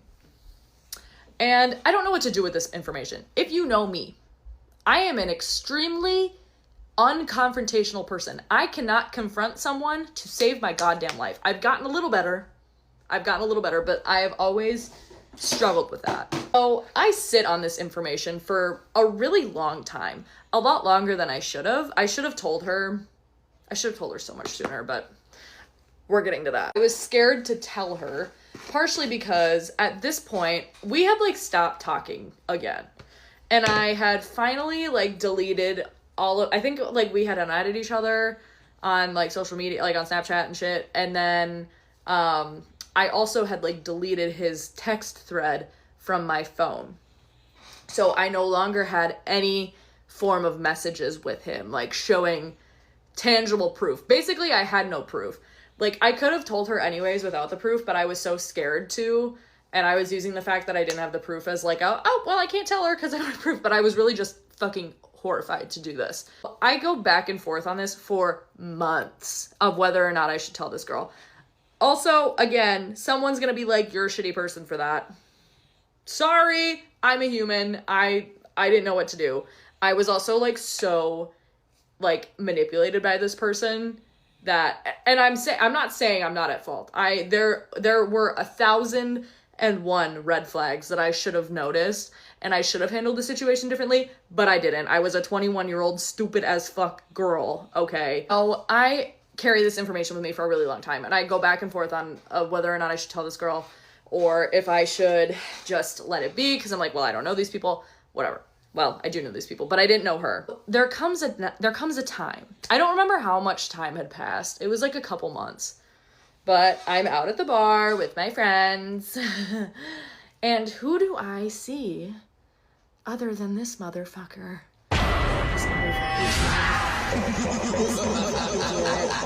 I see him at the bar, and I'm feeling ballsy. I'm feeling extremely ballsy.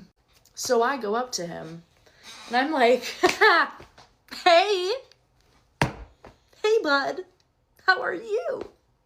How are you doing, you motherfucker? And I just straight up ask. I'm like, so are you and your girlfriend still dating? How's that? How's that going? And he goes, we're actually thinking about buying a house.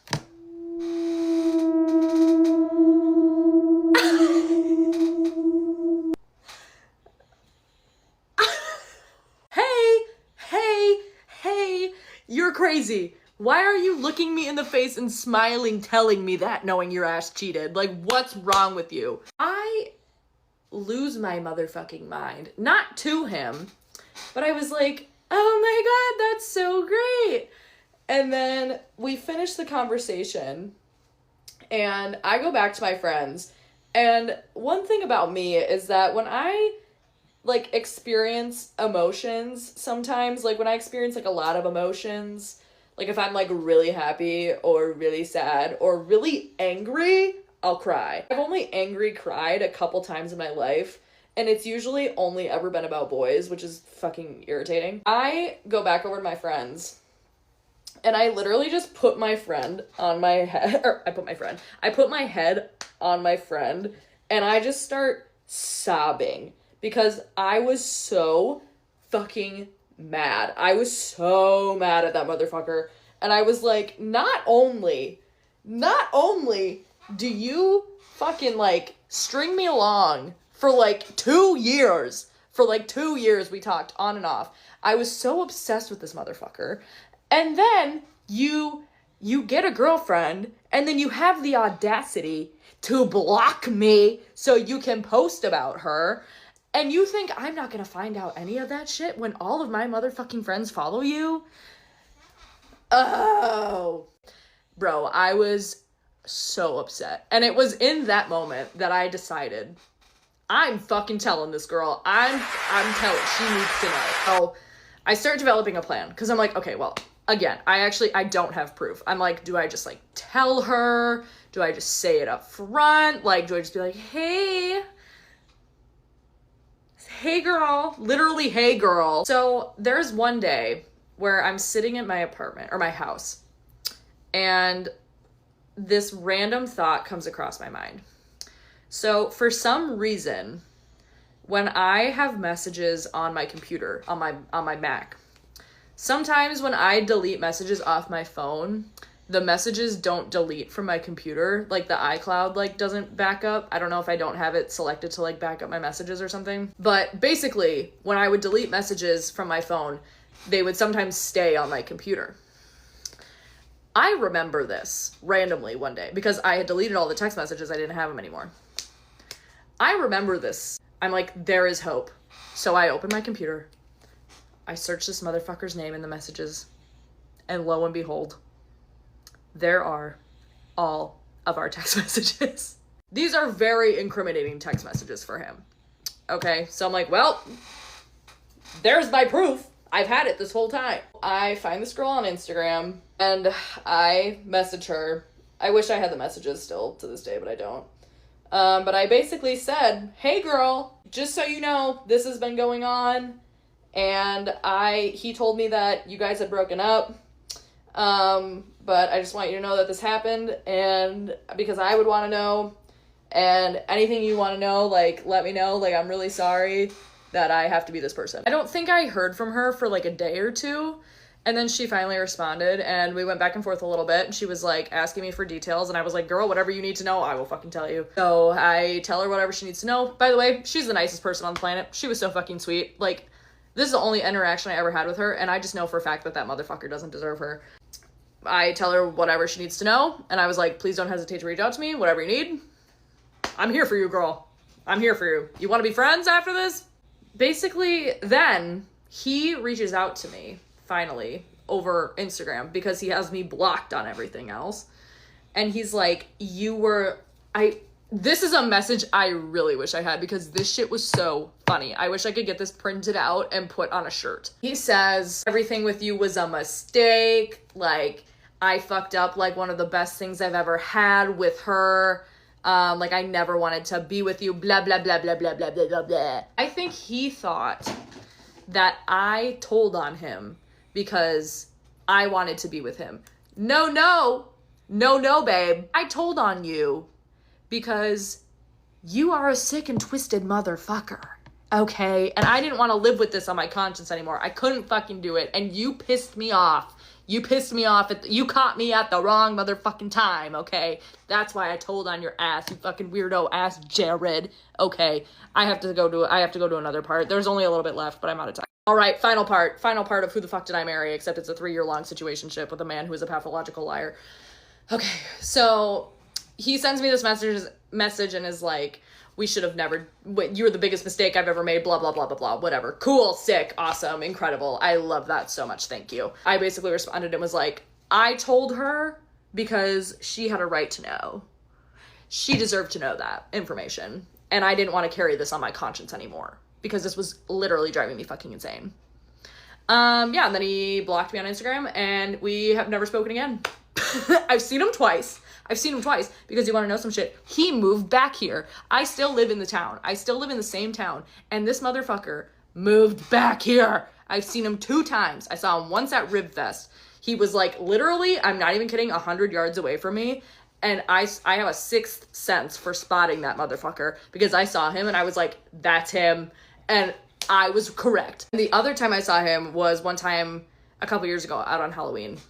And I saw him and I turned around and I went the other way because, no. Anyways, yeah, that's the story of the situationship that I had, with the most, yeah. Also, if you care to know, those 2 people got married. Yeah, they're married. I actually don't know if they're still married. Like, honestly, like, she deserved so much better than him, and I hope that he regrets that every single fucking day of his life. And I hope that there is never a day where he does not have to repay the damage that he did from that. I'm not saying that I am 100% at fault or anything, because I definitely was at fault. What's the word I'm looking for? I was being ignorant. I was being incompetent. What is that phrase called? When like someone is like, I use it for men all the time. Like when they're like, oh, haha, I can't fold the laundry because I don't know how to do it. What is that called? Weaponized incompetence. That's what it is. I was experiencing and doing weaponized incompetence when it came to this man's relationship status, because I should have just known better. I should have known better and I should have done better, and I didn't, and that's my own fault. But I will say that this motherfucker lied and played in my face for years of my life, and he did not deserve all that time I wasted on him. But yeah, that's my who the fuck did I have a situationship with story. So hope you guys enjoyed. It's finally time for me to tell the story about how my ex-wife cheated on me with my hairstylist. So I was 22 when we met and started dating, and she was 31. She lied to me about how old she was, actually. She put that her age on the dating app was 29, and I like made comments about it a lot because of like a number. It's like an inside joke. And then after a couple weeks, she was like, hey, actually, I'm actually 31. I put that on there because I figured if I said that I was over 30, then a lot of people would have capped their age limit at that. And I like wanted to make sure that I could actually meet people. And I was like, I wasn't bothered by it. But thinking back on it, I'm like, that's a little weird. So she was like fresh out of a long-term relationship. And so, of course, in like gay fashion, we moved really fast, and we probably should have held off on that, but we both expressed that we had like really strong feelings for each other. She did try to stop seeing me at one point because she was like, I feel too strongly for you and I don't think I'm ready for that. And I was like, okay, absolutely. I totally understand. And then literally within hours after I left, she texted me and was like, hey, actually, I take it back. And then a couple of weeks later, she was like, will you be my girlfriend? And I was like, are you sure you want me to be your girlfriend? Because you literally tried to like dump me a couple weeks ago. And she was like, no, for real. So we started dating, we got engaged, we got married. So we were dating and engaged for 2.5 years, and then we got married in 2020. And in this time, also know that she is technically a musician. She was like in a semi-popular band like back in her day, but now she's kind of washed up, and she had this like really embarrassing band that she was trying to kind of like, you know, get big with or whatever, and it wasn't really working out. And so she kept kind of going back and forth between being like, you know what, I'm ready to settle down, this music thing, just like I can't keep doing it like this, like I'm ready to have a career, I'm ready to have a family. And then she would be like, no, I'm not done being a musician yet, I'm not done touring, like I want to have that moment or whatever. And on top of this, she also was kind of weird about like wanting to tour and wanting to go play shows without me being present. And we had some issues where I kind of felt like she was maybe being a little like flirty with people. Now granted, I had some issues with being codependent and like kind of overthinking things like that, so I think it was a bit of a combination of both, where I was being a little bit insecure, but she also at some point would say things like, you know, it's kind of like part of my job and like part of the whole thing, I have to like engage with people and kind of like, you know, maybe get like comfortable or with women. Okay, regardless of this, we get married, really start settling in hardcore. We had multiple houses. She was like decently well off. She had like a good career. I was only working part-time, so I was basically kind of like a stay-at-home wife. Like I was taking care of like all of the household stuff, blah blah blah. We started a business together at one point. Like things were very serious, and we were like, okay, like we want to have a family. Like we were gonna start trying to have a baby. In the midst of all this, she drank a little bit too much. I definitely think she was an alcoholic, kind of like off and on, like when I met her and probably like before I met her. But as we were together, she definitely got better, but she was very much like at least one drink a day kind of person, more like 2. And she would express, she'd be like, man, I really need to stop drinking so much. And so she would be like, can you like make sure that I don't drink tonight? And so I'd be like, yeah, sure, whatever. Like I can be supportive of that. Like I was always waiting for her to come to me to like, you know, recognize those things. And so she would call them off nights. And so she'd be like, okay, like I'm gonna have an off night. And then a couple hours later, I would hear her like open a beer, and I'd be like, hey baby, like remember you said you're not drinking tonight? And she'd be like, oh my God, it's like just one, like it's fine. So I was like, all right, I'm not playing that game with you. Like you're the one that set this expectation and you're backing out of it. So like, sure, whatever. But when she would talk about it and she'd be like, do you think that this is like an issue? Or like, do you think that maybe I should stop doing this? I'd be like, yeah, absolutely. She also took stimulants recreationally that were not prescribed to her, which we've all been there. But I mean, it was like multiple times a week, like at least once or twice a week. And sometimes she'd be hitting it a little bit harder. And then she started gambling. So when sports betting became super accessible through like apps and stuff, oh my God, it was all downhill from there. So she wasn't the kind of person who would bet like, she's like, oh, I've got a good feeling about this, I'm gonna bet like $50 on it. She was convinced that she could like game the system, and so she would hedge her bets, which is illegal. I think she got banned from a couple of apps, or like got, you know, like warnings because they could see what was happening. And so she would like bet on multiple things. She would have timers set for when certain games ended so that she could go and check and see who won, and then bet like the other way to like compensate for it. And in particular, there was this one method that she thought was like foolproof that she had figured out. So we have all of our friends over, and they're watching like a basketball game, and she's done this thing where she's like, okay, like even if they lose, if I do this enough times, I'm gonna make my money back, and then like a little bit on top. And then it kind of started going sideways, and then she started panicking. Within a couple of hours, She lost $15,000. Like, had $15,000 in like checking and like a couple savings account and like across the other apps. She cleared all of that out. She lost $15,000. So then of course she is devastated. So she gets really drunk and walks up and down our neighborhood, like crying, freaking out, like talking about how she has a problem and like all this stuff. And I'm like, yeah, that's not great, but like, it's okay. We'll figure it out. So of course she's like, okay, gonna start drinking less, gonna start doing Adderall less, gonna stop gambling. So I try to be supportive. We like set parameters around this. And of course it's like a little difficult for her because like she's just used to like having those things to like entertain her. Like, you know how like addicts are. So in the midst of this, she tells me, she's like, hey, I know that we're like literally weeks away from starting like the process of like getting pregnant, but I think we need to hold off on it. And I was like, it's not my favorite. I was like, we really nailed down the timeline. I was kind of like married to the idea, but the last thing I want to do is like, you know, have a kid when you're not ready and have you resent that. Like, that's totally not fair. So I was a little upset, but I was like, I'll get over it. Like, you know, you're totally right. Like, let's talk about, you know, like 6 months from now. And so we went from there. So she's a few weeks into trying to not like drink as much. She's not gambling, we go to a party, a birthday party for one of my friends who happens to be my hairstylist. Now, I wasn't the closest with this girl, but I was like really good friends with some of her really good friends. So that's kind of how we like linked up and we started getting closer. She was poly and she was like going through this like situationship thing. And so we would talk about that. Like we were getting close. And so we go to her birthday party. We'll call her Linda. So we go to Linda's birthday party and it turns out like we all like had mutual friends. Like we were all like talking, hanging out, whatever. And as we're leaving, my wife says to me, you know, I think Linda and her girlfriend were like kind of hitting on me. And I was like, that's weird because like you and Linda barely talked. And like I went to the bathroom with Linda and her girlfriend and they made a weird move on me. But like they didn't really talk to you guys at all. Like, so that's a weird take, but okay. So some time goes by and then I see that like Linda and my wife are talking on Instagram, which is like completely fine. Like they're both into sports and I was just like, oh, cool, whatever. I think we hung out like as a group, like maybe a couple times after that. And everything was like completely normal.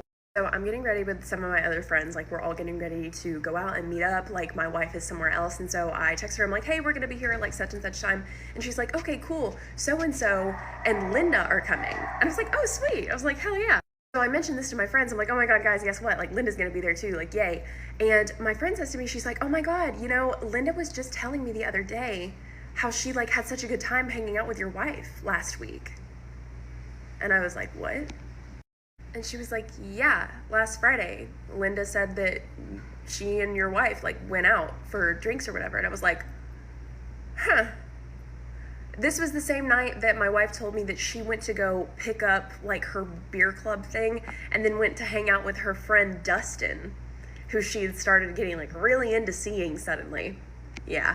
I call my wife and I'm like, hey, what's this about you and Linda hanging out that night that you said you were with Dustin? And she was like, oh my God, don't freak out. And I was like, I'm gonna freak out.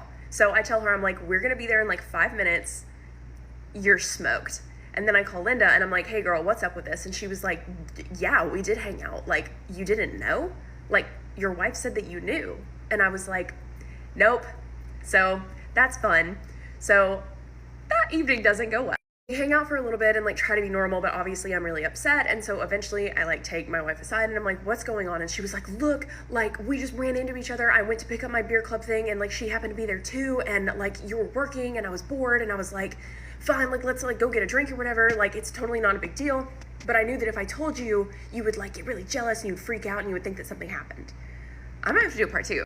So she was like, the reason I didn't tell you is because I knew that you were gonna like get really mad and be jealous and overthink it. And I was like, well, that's not fair. Like you hiding it and me finding out this way makes you look way worse. And of course now I'm overthinking it. Like I hate that, you know, my like jealousy issues made you feel that way, but you still owed it to me to like tell me the truth. And so we talk about this for like a couple of hours and then we finally get to, you know, I'm sorry for being insecure and making you worry about something like that. Of course, you can have friends who are girls, like da-da-da, all this stuff. And then she was like, I'm sorry that I lied to you. I shouldn't have done that.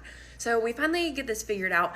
And then I ask, I'm like, you know, so you guys have been talking on Instagram. Like, I hate to do this, but can I see the messages? And she says, okay, sure. So I look, and there's only like a handful. Like she had been deleting the messages, because I know that they've been talking for at least like a couple of weeks, because I see it sometimes like on her phone or whatever. I'm like, oh, okay, cool. But there's only a handful of messages. And I was like, so you've been deleting them? She was like, yeah. I was like, you know that doesn't look good, right? She was like, I know. So I'm like, okay, so do you only message her on Instagram? Like, do you have her number? And she was like, oh my God, no, of course I don't have her number. Like, that would be super inappropriate. And I was like, okay, cool, like, no worries. So I'm glancing at the messages, and I realized she had told me, like, oh, by the way, like, Linda's gonna be here at the bar or whatever. But the messages from the past couple of days didn't say anything about the bar. So I'm like, how did Linda know where to meet us? Like, we didn't post about it, like, no one told her. And so I say, hey, let me see your phone again. So I look up Linda's name, I look up Linda's nickname, and I don't see anything. And then I search Linda's actual number, like from my phone. I punch it into my wife's phone. And Linda pops up as Dustin. So I was like, you're fucking smoked. But when I look for any kind of like history, there's none. She's deleted all the messages. And I asked her, I was like, I'm assuming Linda knew to meet us at the bar because you texted her this on her phone. And my wife said, yes, I do have her number. I did text her. And I said, you know this looks really fucking bad, right? And she was like, I know. So literally, as I'm like having this conversation and I'm starting to get angry and I'm like, and you deleted all the messages, like what the hell? A fucking notification comes through and it said, Dustin, like heart reacted your message. And all I could see is that it said, hey, don't respond to this. Like, I'm so sorry for everything. And then it cuts off. And when I try to open it, since it's deleted, there's nothing there. And so I can't read the rest of it, but all it says is, hey, don't respond to this. Like, I'm talking to her now. I'm so sorry about blah, blah, blah. So yeah, not good. So I'm like, you sit the fuck down and tell me everything right now.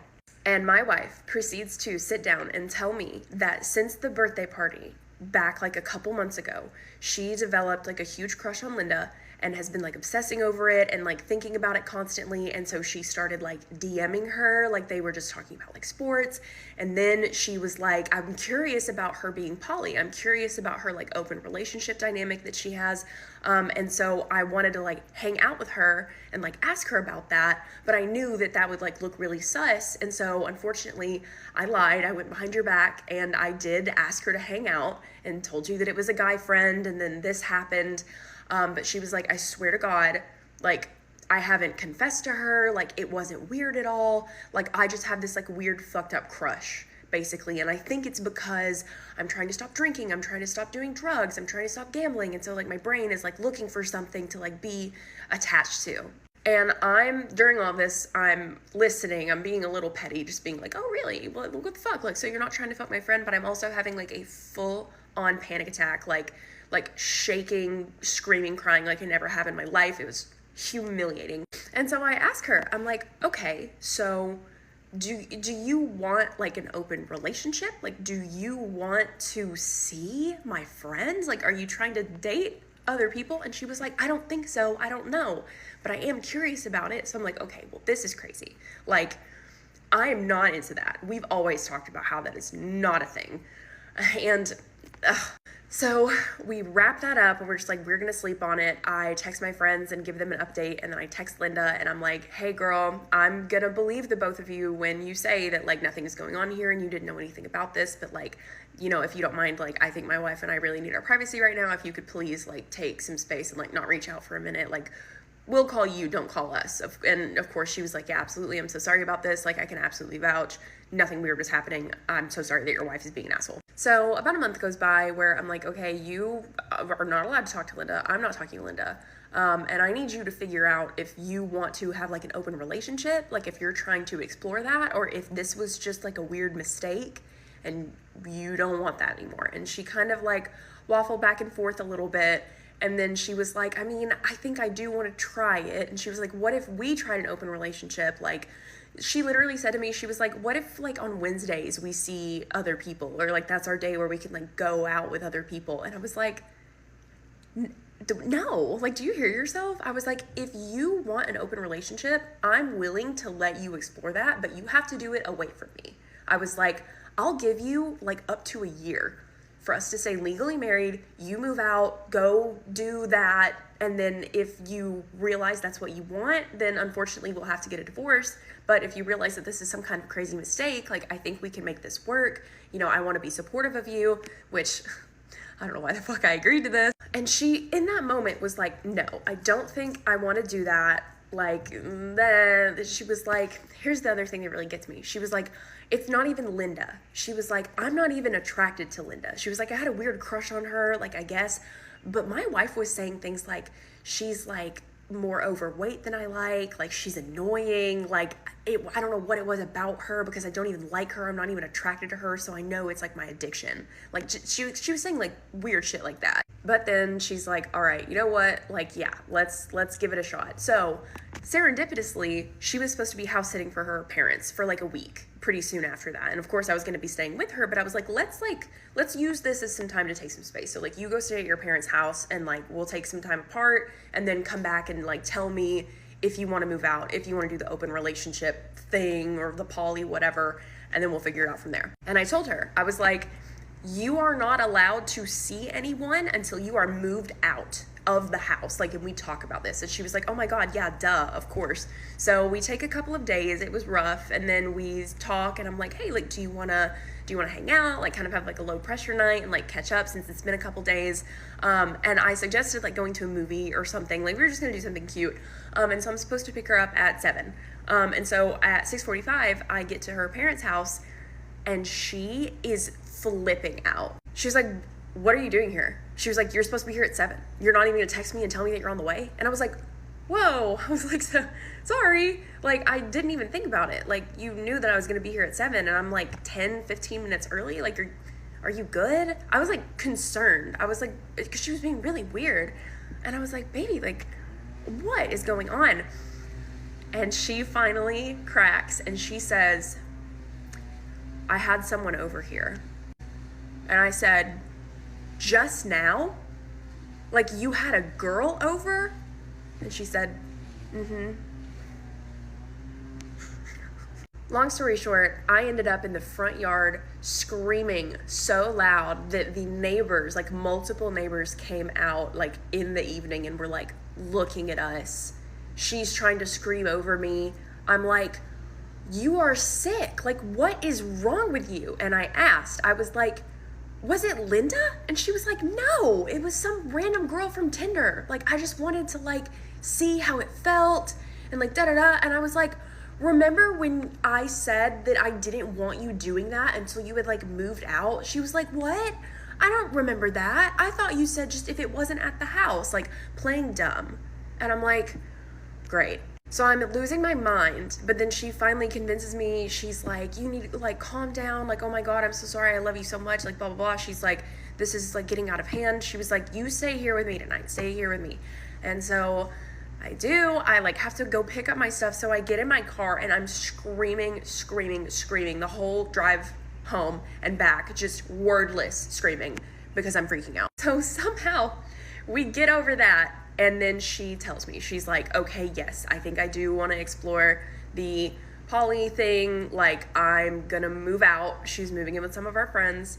And she's like, I'm going to like test this out as long as we're comfortable and like report back to you basically. And of course this hurt my feelings a lot, but I was like pretty convinced that it was going to be a short-term thing and that she's having a midlife crisis and that this was going to be a mistake. But I was like, I'm going to let her do her thing. But I told her, I was like, please don't date my friends. I was like, if this is about Linda, tell me now, because I can't, that's different. Like, if you're gonna go do that, we cannot be together. And she was like, no, it is nothing like that. And like, of course I'm not gonna date your friends, like whatever. So she moves out, this whole thing starts. So she moves out, we're like trying to keep some healthy distance, but of course like things are getting complicated because we're still kind of talking and like meeting up and our friends are talking about it and it's all just crazy. Oh.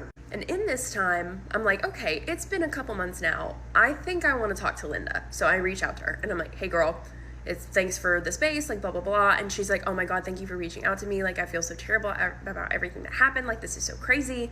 And she was like, we definitely need to hang out soon. And I was like, that would be really nice. So we're both like social butterflies. Like, we always post like where we are, what we're doing. And so I'll ask her, I'm like, hey, like, what are you guys doing this weekend? And she'll be like, oh, like, I'm going to this thing with so-and-so, like, maybe we can hang out another time. And so I'm like, okay, cool. Like, usually I would hang out with you guys too. Like, it's weird that you're not including me, but I'm like I said, a lot has happened, like, totally fine, all good.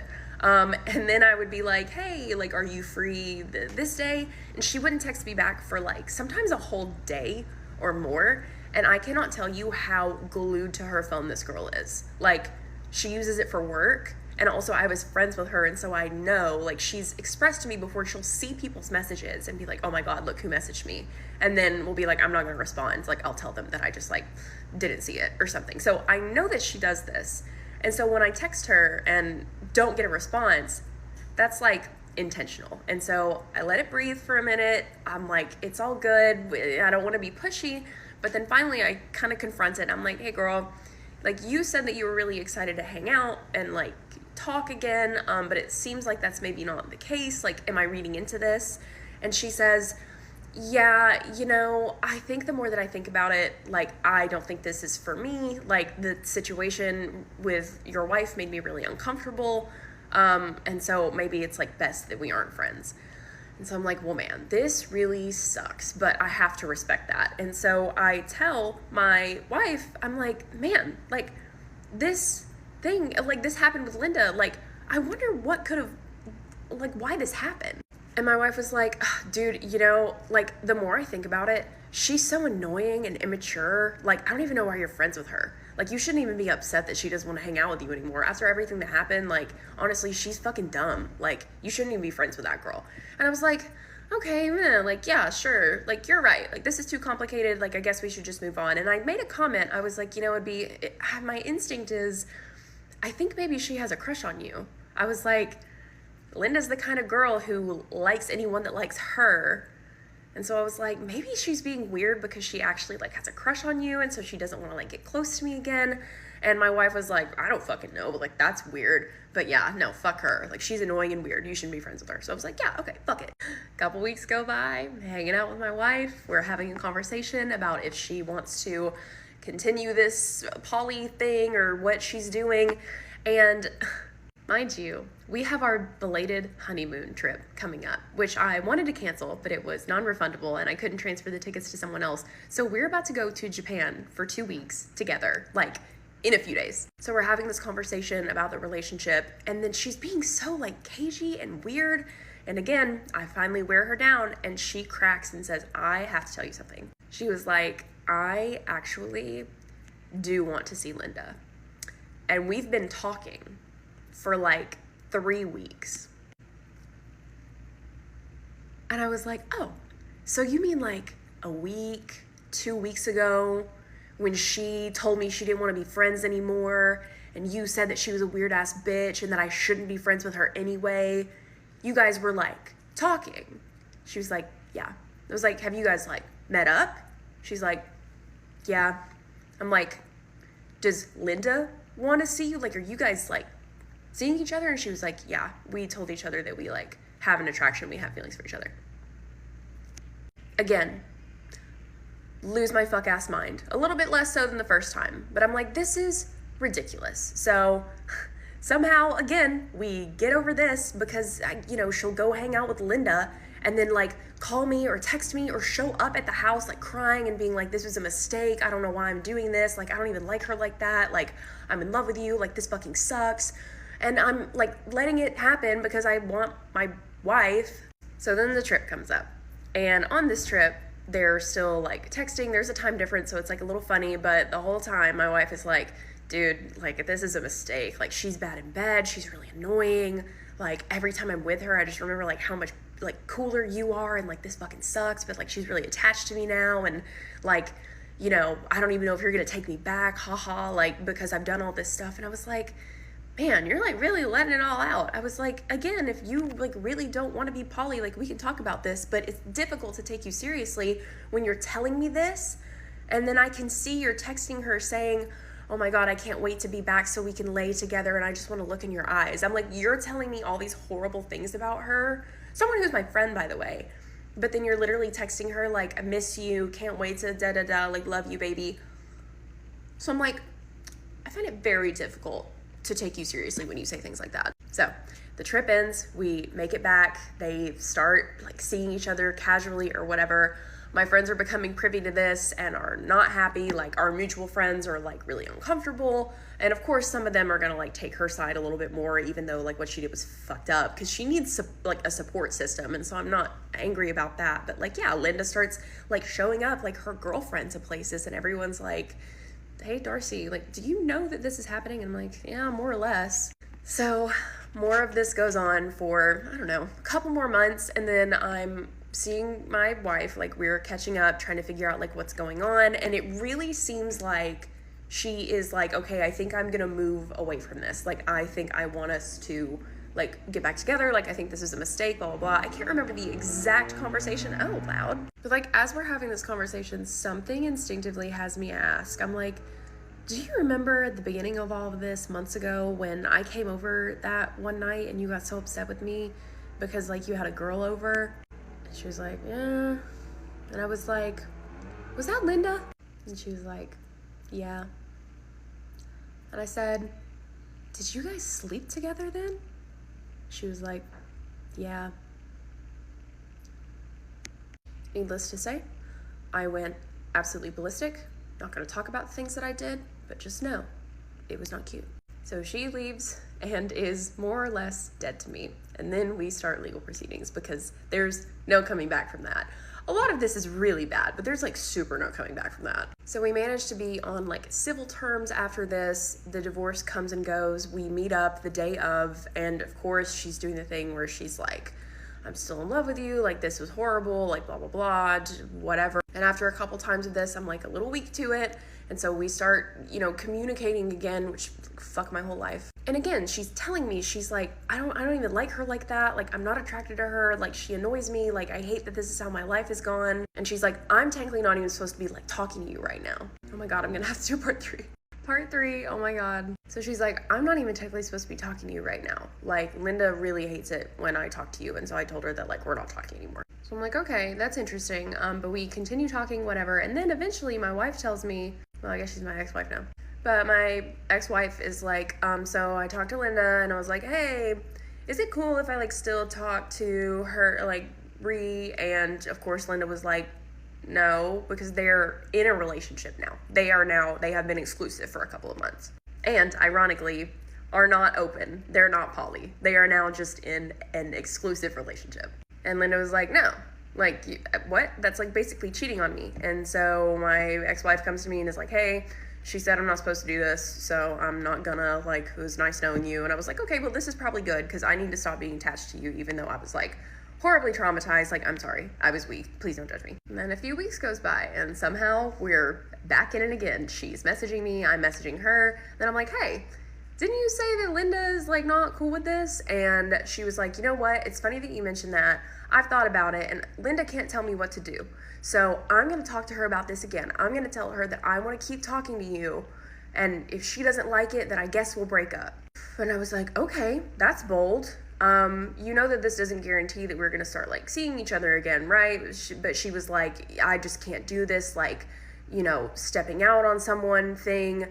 This is in December, and so she called it ruining Christmas. That was the joke. Because I was like, when are you going to talk to Linda about the fact that you and I are communicating? And she was like, oh, like, just give me another week. Like, her granddad just died, so, like, I can't do it now. And then she was on holiday with her family, literally texting me, being like, yeah, I'm probably going to tell her, like, when we get back. And, like, oh, my God, she just came in and, like, sat on my glasses and broke them. Like, telling me things like just reinforcing the like, oh, she's fat, she's annoying, that my ex-wife was telling me previously, but they're literally in a relationship now. And my ex-wife is gearing up to ruin Christmas.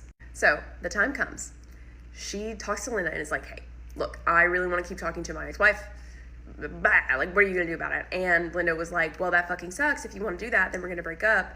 And then my ex-wife was like, okay, fine, I won't. So tells me again, she's like, hey, okay, for real, we got to stop this time. And I'm like, this is ridiculous. And at this point, like, our friends are telling Linda, like, hey, you know that ex-wife is calling you all these things and like saying all this like terrible stuff about you, and you're still with her. And Linda's just kind of like, I think you guys are making that up. Or like, ex-wife tells me that it's actually like a lie, or that you guys are like lying to me and twisting her words, so like I believe her. And we're like, all right, girl, we're trying to warn you, but whatever. More time goes by. Guess who picks me up, takes me to dinner, gets me a gift on my birthday? Again, don't judge me. And this has happened several times since they have been together. We're going on 3 years now. It just like genuinely astounds me that I went through that. Like, that was the craziest fucking like 5 to 7 years of my life. Basically my entire 20s. From the age of 22 to now 30, I've been dealing with this. Except for like most recently, like the past 2 years that I've been with my like most recent partner. I'm just like, this could have been so easy. Like, did you have to lie to me for going on 8 to 10 months when you like kind of didn't want to be with her, but also kind of didn't want to be with me, but then you wanted to be with both of us? Anyway, moral of the story, addiction sucks, cheating sucks, and being gay really sucks. Okay, so here is a comprehensive list of all the things that my ex-wife did and I still stayed. If you came from my story time about how she cheated on me with my hairstylist, here you go, some more tea. Let's see, starting off strong, she lied about how old she was on a dating app. So we matched on Tinder. It said that she was 29. I was 22 at the time. I like older women. And after 2 weeks of us seeing each other, she said, hey, I'm actually 31. I put my age as 29 because I was afraid I might be too old for some people who cap their age limit at 30. And I wanted to be sure that I was still able to match with people. So she lied about that. For the first few months that we were seeing each other, like casually, she would get horribly drunk off of Canadian Club whiskey and would stay up until the early hours of the morning. We'd be hanging out. I would get up and go to work at, 7, 8 o'clock in the morning, but she would sleep until about 1 p.m. because she was technically self-employed. Speaking of being self-employed, she was also committing various types of fraud because she forged a bunch of documents and created 2 fake businesses so that she could contact like wholesalers and buy things wholesale and then repackage them and sell them on Amazon under a fake business.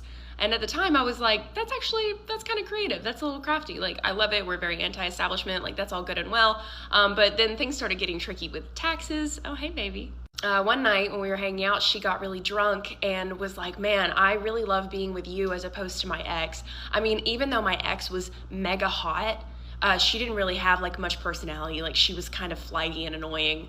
And I was like, oh, okay.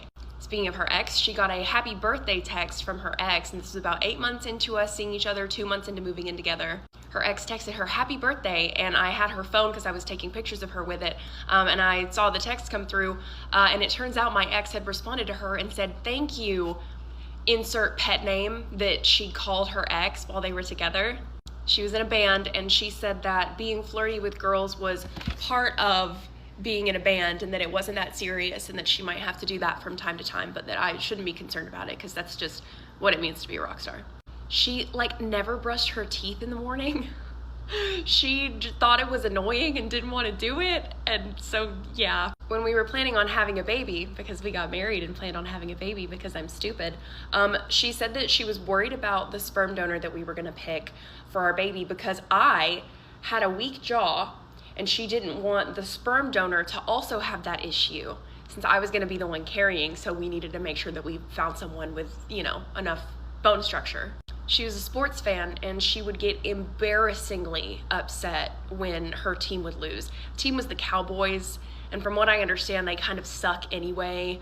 And yeah, she would be like screaming, like laying against the wall, like it would dictate her mood for like the rest of the day or possibly the week.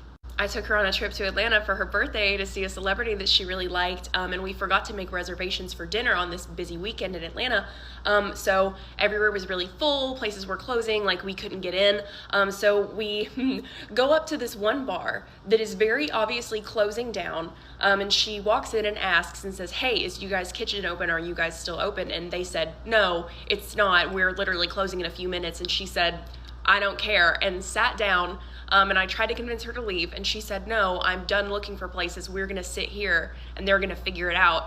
And then she proceeded to start eating other people's leftovers, like people who had been at the bar top and had like apps. It was like mixed nuts and like things like that. She started eating people's food that they had left at the bar, and then yelled at me in the car because she was so upset. She got really into sports betting when that became a thing, and like the apps were super accessible, so she was addicted to sports betting. And one night she lost $15,000 gambling. And this was the night before one of our appointments at the fertility clinic because we were trying to have a baby. I basically got catfished by an Airbnb. Like, I booked us a trip to the beach, and this Airbnb looked really nice for the price. It turned out the photos were just really old, and this place was like really shitty, and I felt terrible. She was trying to get like her sports on the TV, but she couldn't get the Wi-Fi to work. Like, admittedly, it sucked. Like, it was really disappointing, and I felt bad. But I had her phone trying to set up the Wi-Fi for her because she was throwing a baby fit about how she couldn't get it to work. So I was being the Gen Z and like setting up her phone. And I saw a text from her sister come through that was a little sus. And so I look, she had texted her sister about how god awful it was and how she's like so disappointed for the whole weekend. And like it was ruined and she can't even get sports on the TV and that it just sucks so bad and she can't believe that I messed up like that. And then last but not least, if you came from the series before, she tried to cheat on me with my friend, who's also my hairstylist, unsuccessfully the first time, and then proceeded to say she wanted an open relationship. And I said, no, I don't want to do that. But then I agreed to let her date other people for a bit and like move out to see if that's really what she wanted. But I said, please just don't date my friends. And she said, oh God, no, of course not. And then I found out she was dating my friend, and they were both lying about it to me for like 3 months. And then I thought that was the end of it. And then I found out that they had been seeing each other even before that. Meanwhile, the whole time, my ex-wife is still telling me that she's in love with me and that she thinks my friend is ugly and not as interesting or attractive as I am, and that she was just doing it because she's an addict and she's going through a midlife crisis. But they are still together to this day, 3 years later. So, ta-da! Okay, here's part 2. No introduction needed. We're gonna go straight into it, and if you need to put me as your background noise, go ahead and do so now. Watch my previous video if you need background information. Other than that, if you thought that video was bad, wait till you find out what happened in this video. We broke up last year around this time, and what I'm about to tell you happened in the summer 2024, so 1 year before we actually broke up. We were long distance. He lived in Florida, I lived in Texas, and since it was 2024, by this point, we had been together for about 4 years. And it was never really that complicated because we would see each other so frequently. I think we would see each other maybe like every month, every 2 months. So June 2024, me and him were making plans to see each other in August, but he had no idea that I was secretly making plans to go see him the month before for his birthday. My birthday gift to him was me flying over there, and I also bought him a weekend trip on a cruise to the Bahamas for his birthday. And he was actually begging me to come see him for his birthday, but I kept making excuses as to why I couldn't because I didn't want it to spoil the plan. So the morning comes that I'm flying to Florida. He has no idea, and with help of his mom, I was able to go over there without him knowing. His mom picks me up from the airport. She drives me to his job. We go inside. He's so surprised. He's all happy. He's like smiling from ear to ear. He's kissing me, hugging me. Everything went according to plan. He was so happy. He got off of work. We spent time together. Everything was literally perfect. So that night he gets off of work. We're having dinner with his mom, and I tell him, surprise, I got you a weekend trip on a cruise. He was in shock. He was so happy. Like, what could go wrong, right? The weekend comes, we go on this cruise. Long story short, we had a great time. It was our first time ever on a cruise, so we took a ton of pictures together, whatever the case may be. So now this is where it all goes downhill. After we come back from this cruise, we spent his actual birthday with his family, and I was flying back to Texas the next day. And a couple weeks prior to this trip, I had like a gut feeling like just something was wrong. I have no idea why, but I had this urge to look through his phone. And I've never even been the type of person to look through somebody's phone. I just had this urge that something wasn't right. And then I felt like I couldn't even bring it to his attention because our relationship was so perfect. We always got along. We never argued. We communicated with each other so well. And this feeling just came out of nowhere.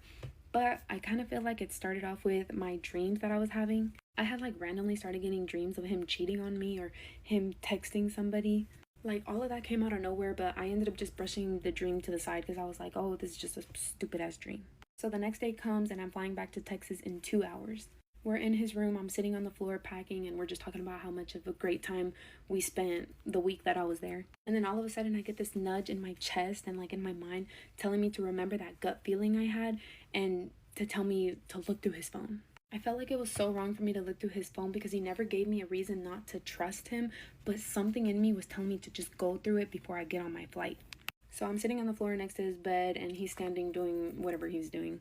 And I was like, hey, you took a lot of pictures of us at the Bahamas, right? He told me, yeah, I did. And I was like, okay, can I see them on your phone so I can pick whatever pictures I want on your phone and send it to myself?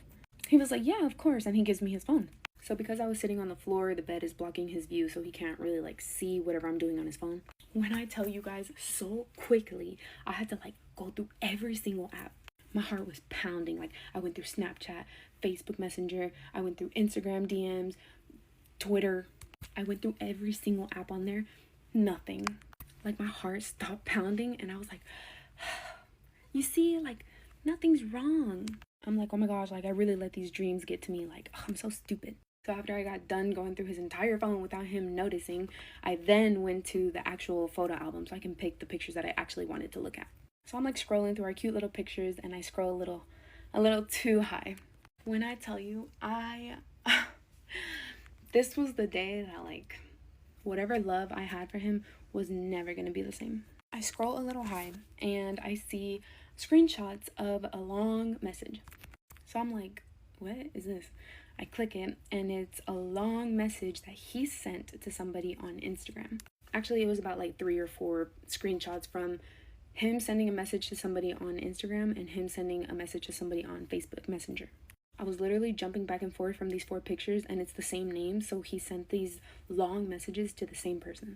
And as I'm reading it, he's saying, you know, I always love you and I just can't stop thinking about you. I'm like skimming through these messages because it almost like I'm not even like comprehending what I'm reading right now. And in these messages, he's talking about, I know you don't want to hear from me, but just know I've always been thinking about you. So I turn the phone to him and like, I'm speechless. I can't even say anything. And I'm like, what is this? I kid you not. He looked me in the eyes and like his shoulders almost like drooped down. And he was like, I'm so sorry. And I was like, what is this? He tells me I was never meant to see that. And I just keep repeating, what is this? Who is this? I'm like so confused because we've been together for so long. Who is this? He tells me that it's an ex before me. And I was like, what ex before me? We've been together for so long. So we had like a small break like 2 years before this and we weren't together for like a couple months. Okay, well, he's talking about the girl that he was talking to during the couple months that we weren't together. And I'm just so confused as to why he's telling this girl that he was with for a couple months that he can't stop thinking about her and how much he loves her. What? And then he proceeds to tell me, but she never responded to me. She never texted me back, like as if that made it any better. I'm like bawling my eyes out. Like my heart is shattered into pieces because I just cannot understand how we got along so well. We never argued and there was another girl. I don't even know like what to say to him, but I just know that like I want to be with you. Like, was this a mistake? He tells me it was a mistake, he didn't mean it, that he just wants to be with me and only me. And I was like, does she know about me? He tells me she doesn't know about me. And I tell him, text her right now and tell her that you've had a girlfriend this whole time. So he does, and then he blocks her and he deletes everything. I forgot to mention, when I was reading through these messages, he had screenshotted those long messages the morning that I showed up to Florida. But he had no idea I was coming. So I don't know how, like, and why he screenshotted these messages that morning, but the messages were sent like a month before. So the month that we were literally planning on seeing each other, he was sending these text messages to this girl. I cannot stop crying. Like, I'm literally in shock and I have to be on a plane in an hour. We're driving to this plane in silence and he's like, so are you gonna FaceTime me while you're on the plane? And I just tell him yes, but like I normally would cry every time he would drop me off because, like, you know, I'll miss him, but I couldn't even shed a tear of like me missing him. I was shedding tears on the plane because of like, what kind of betrayal? I forgot to also mention that I asked him if he really does love her, and he told me no, that he just said that, but that he doesn't know why. And he just kept apologizing, kept saying, I'm sorry. So I get home in Texas. We've been on FaceTime like this whole time, and we're still on FaceTime, and he's like moving on with life already. My whole life goes numb, and I have to go to work the next day at 7 a.m. I did not sleep because of everything that was replaying in my head, and then I drive to work. It's 7 in the morning. I'm the only person in my store, and I'm in the back doing like whatever I gotta do, and I just keep thinking, reach out to this girl. So I go looking, and I look her up on Facebook. I forgot how I even remembered her name. I find her on Facebook, and I message her. I'm not even joking with you guys. Please listen to this. When I pull up the text to Messenger, she had messaged me in February, and this was July that this was happening. I never saw her message because I have my notifications off and I never check my messenger. She messaged me in February, and you know what she said to me? She said, hey, random question, but do you happen to know so-and-so? He lives in Florida, and I just wanted to know if you guys were dating. So I messaged this girl back, and I know it's 7 in the morning, but I'm blowing up her phone because I need answers. She finally responds to me, and I'm like, why did you text me in February? Like, how did you even know about me? She tells me that they were together for a few months, and he like randomly stopped talking to her, and he like completely ghosted her. And I guess she saw that he was liking my pictures or something like that on Instagram, and so she chose to message me.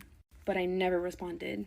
I'm questioning her about everything. I'm like, did you know about me? Like who are you? She told me she had no idea that me and him were together, that they have been texting this whole time for like the past year. That they've been talking for the past year on and off, that he'll come in and be like, oh, I miss you so much, like I'm just not ready, I feel like I'm not man enough yet, and I'm gonna fix myself, and God is gonna fix me and make me the best man I can be to be with you, but right now is not our time. So because she was so in love with my boyfriend, she waited for him. I'm gonna have to make a part 3 to this. This is already really long. The next video might not be too long, so just go watch the next one if you want to. Okay, so here's part 3, and this might be the last part. It's 7 a.m. I'm at work by myself, and this girl just told me that she's been dating my boyfriend for the past several months. She didn't know about me. I didn't know about her. I'm literally in shock. I don't know what to say, what to do. So I start to call him, and I'm like, you told me that she never responded back to you. He was like, she never did. Those are the only messages I have ever sent her since me and her stopped talking. And I'm like, you're lying to me because you just sent me a bunch of screenshots from months of you guys talking. He's like, she's lying. How is she lying? She just sent me screenshots. To which he gets mad at me because I'm texting her, and he tells me to stop talking to her because she's trying to ruin our relationship. I hang up on him and I continue my text messages with her. When the saddest thing happened, at the same time that I'm literally trying to grieve over this situation issue, I get a call from my mom, and she just tells me that my cousin passed away. In that moment, like, life did not feel real. It felt like I was in a dream. What do you mean that my perfect relationship of 4 years has been a lie? And what do you mean that this girl's in love with my boyfriend? And what do you mean that my cousin just passed away? It's only 7 in the morning. I'll tell you a little bit about how I had to deal with my cousin's funeral and this whole situation that was happening all at once. But let me tell you about this girl. So as me and her are texting, I'm like asking all of these questions, and I'm being so like direct in my messages. I'm just asking you a question, respond back to me. Like I'm not really like feeding in the hey girly kind of thing. And then she's like, oh my gosh, I cannot believe this happened. Like I would have never suspected it, and my cancer is flaring up right now. And I'm literally texting her like, what? She's like, oh my gosh, like I'm so hurt right now. Like now I gotta go to the hospital. She says you guys are meant to be with each other, and I'll just go die in the hospital. I have stage 4 cancer. Like, I don't know if any of this is true, but this is like so random. Like, why are you telling me this? And I think it's because of how she was wording it, like saying like, okay, I'm just gonna die on my deathbed while you guys live happily ever after. I'm like, what? Like, what? And then she'll like hit me with, I'm sorry I didn't respond. I passed out on the floor. I'm like so confused. I'm like, oh, he was cheating on me with like an 18-year-old or something? How old is this girl? I finally stopped texting her because I cannot handle this anymore. And then plus, like, I just got told that my cousin passed away. Like, it's a lot going on. I go home and like my family's grieving because of my cousin, and I go to my room after I'm with family for a little bit, and I even told my boyfriend at the time, like, my cousin just passed away. So also while this is happening, I'm sorry, but I also need some answers of like everything that's happening. So I told him that I was talking to the girl, and I'm like asking questions about her. I'm like, how did y'all meet? Like, who is this? He tells me that they met online, that them two are also long distance. So not only did he cheat on me, he was cheating on me with another long distance relationship. Except I believe she was living in Florida too, but just not in his city. I don't know, it was so strange. So then I ask him, I'm like, okay, well, how old is she? Because the way she's texting sounds like she's a child. So how old is she? This is 2024, and I'm 24 at the time, and he is 2 years younger than me. So he's 22, and keep this in mind that sometimes, it was like really rare that this would happen, but sometimes he would say, sometimes I feel like we have disagreements because of our age difference. I was like, we're not even that far apart in age. Like, you're 22, I'm 24. So when he had made that comment like twice, it made me think maybe he wants to be with somebody his age. So then when I asked him, how old is this girl? I guess I didn't know that you were interested in young girls. This man told me she's 27. She's 27. Now that you know how old she is, let's talk about what occurred, like a couple months after this. Yes, I stayed with him. Okay, judge me. I was madly in love, and he was like my other half. Like, I'm sorry, I can't just easily leave. The next couple months are horrible because of everything that I'm going through, and I have no trust for him whatsoever. He tells me that I need to learn how to move on, that if I keep bringing it up, that I will never move on. But to me, it's like a coping mechanism. Like, I need some comfort. A couple months later, I get LASIK eye surgery. 1 week before my LASIK eye surgery, I had a dream that he was texting her, he was looking her up. I didn't question him. I should have, but I didn't.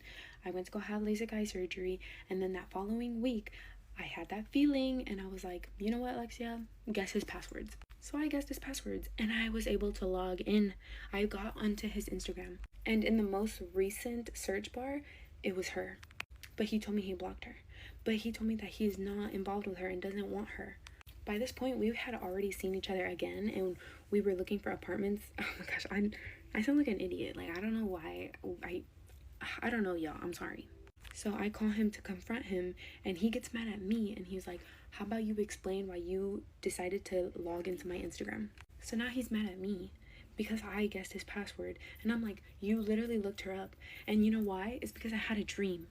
The reason I brought up that I got LASIK eye surgery is because I was on my way to my appointment after LASIK so that they can just check up my eyes, and I saw all this happening, and I was literally tearing up. I was like crying, and they tell you make sure you don't cry a lot because you're gonna dry out your eyes. I cried every single day. I couldn't help myself. And for a whole week, he ignored me and didn't reach out to me and didn't talk to me.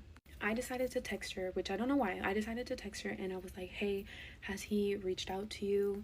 To which she responds to me and says, you're so dumb. Like, he's gonna cheat on you again. He's gonna want to be with me. She's like, he's a liar, yet you're gonna go back to him because you're so stupid.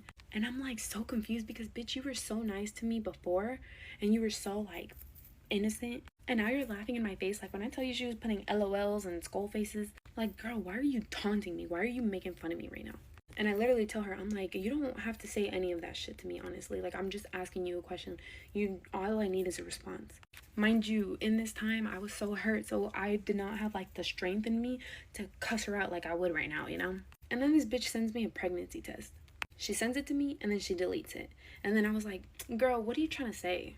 And at this point, I started thinking this girl is just crazy because of what she was saying before.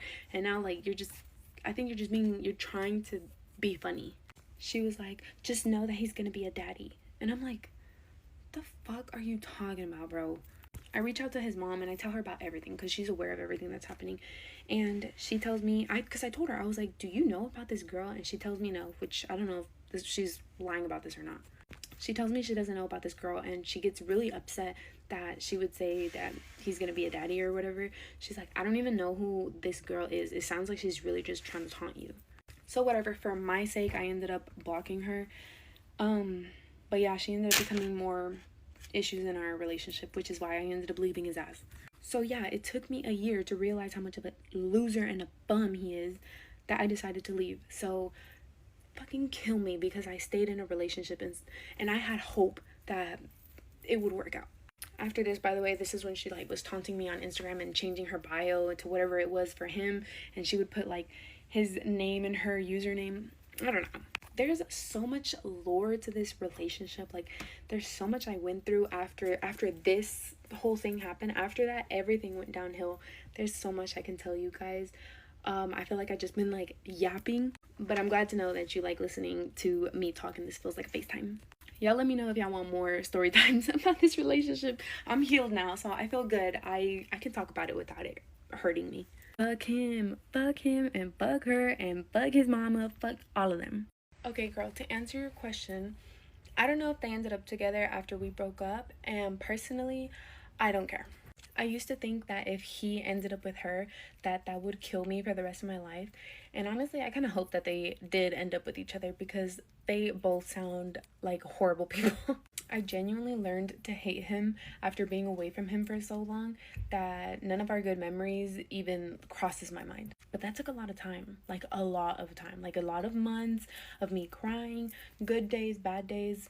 And honestly, the one thing that really helped me get over the breakup as quickly as possible was blocking him. Like, as soon as he was out of my apartment, like all his stuff was gone, I blocked him on everything. I wasted no time doing that because I knew as soon as I did it that was going to speed up my healing process. And I never looked him up again. I never looked her up. I blocked both of them on my social medias, and I even deleted social media. My only social media I use is TikTok. I'm a no contact type of girl. Like, that is the easiest thing for me to do. Like, once I'm done with you, like, you don't even gotta worry about me reaching out to you because I'm not going to. So after my video got a lot of attention about me and my toxic relationship and me finally leaving that relationship, I got a lot of DMs from girls saying that they're in the same situation and basically, how did I get the strength to finally leave? And I'm literally gonna tell you at what point did I decide, you know what, I can't do this anymore. And if you're gonna comment, girl, wasn't the cheating enough for you? No, clearly it wasn't, okay? Clearly it wasn't, so I save your comment. It should have been, but it wasn't, okay? I didn't have that much of strength at the beginning, so bear with me. And you know, I'm gonna tell you this, and I don't know how you guys will feel about this, but him cheating on me is not what really made me want to leave. It was me losing myself that really made me want to leave. I actually was having like daydreams of me when I used to be happy, when I could sing music in my car, when I could talk to myself and be silly with myself. So yes, it was very disrespectful for him doing what he was doing and then basically brushing me off to the side, but I really missed myself more than I missed this relationship. But it had to get to this point. It didn't just happen all over or overnight. Now, when I was getting cheated on, when me and him were having problems, I didn't tell anybody about it. I didn't tell my best friend. I didn't tell my family members. I didn't tell my mom. I didn't tell anybody. I was going through all of this alone. And then what really had me like open my eyes was when my best friend told me that he notices how sad I am and how he just misses when I used to be so happy. How he knew I was so independent and he knows that I'm not doing things by myself. I'm not even doing my skincare. I'm not making videos like I used to. I don't even go shopping. I don't do anything for myself. He just misses how I used to be like me. And that was so heartbreaking because I realized that the relationship within myself and the way that the people who love me view me means way more than this relationship that it's not even going anywhere anymore. I had so much more support from every single person in my life versus the one guy who can't even value me. But you know, as shitty as this is gonna sound, I really feel like I needed to go through this with him to learn to hate him, and I had to keep taking him back to hate him so that I can literally just let it go completely. Like, yeah, of course, I should have left the first time he did it. Okay, I get it. But I feel like that still would have had the doors open for me, because what if time went by and we didn't talk and then we start talking again and I'm like, oh, maybe this time it'll be better. And then there goes another 5 years of us trying again. No, I literally felt like I had to keep taking him back to learn to hate him and then finally let him go. Because ask me if I care about him. Ask me if I'm wondering what he's doing. I genuinely don't care, because I care more about myself than I do about that relationship. I don't care that I wasted 5 years with him. I really don't care. Okay, I have more years in my life to live. I don't care about what the girl had said to me. I don't care about what he said to me. Like, none of those things matter to me anymore. It's been almost a year that we broke up, and life has never felt so good. Like, great things started happening to me as soon as I left, and it wasn't easy, but like, I I just wish I would have did it sooner. And a lot of the people that have reached out to me or commented on my video saying that they're in the same positions and they don't know how to leave, or it took them a long time to leave too. I totally get that. I get it. And I used to be the type of person that judged other girls for not leaving because their man was cheating on them. I used to talk my shit too. But then I was put in that situation. And after that, I would never judge somebody for staying in a relationship. It's so difficult to leave a relationship when you have such a good heart and you've seen the good in that person for so long.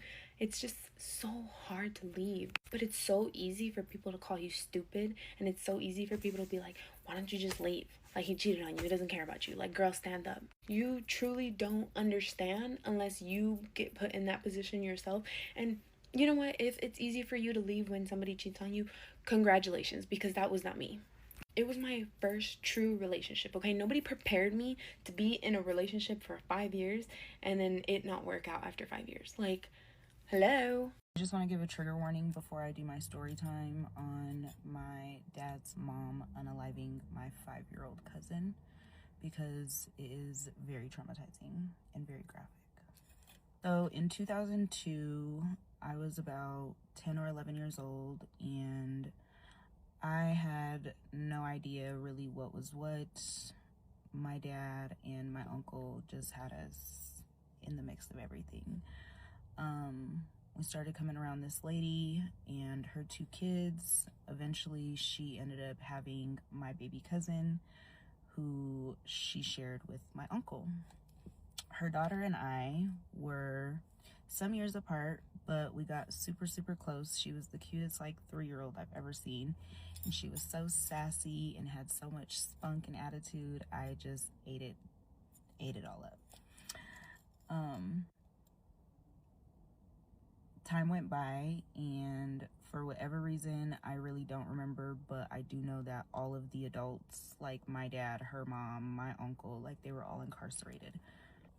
I personally had always had a relationship with my dad's mom since she came into my life. I don't remember how old I was when that happened. I want to say it was since day one, but I'm not too sure. But I do know that growing up, she would pick me up from school. She would do drop-offs. She was a big part of my life, you know? So I had a really close-knit relationship with my dad's mom. And she was the one to stand up in court when Stephanie's mom was getting sentenced as to who was going to take her 3 kids. They granted my dad's mom custody of all 3 of the kids, and at the time, she had my brothers, so that's 2 kids, and then now 3 kids, so that's 5.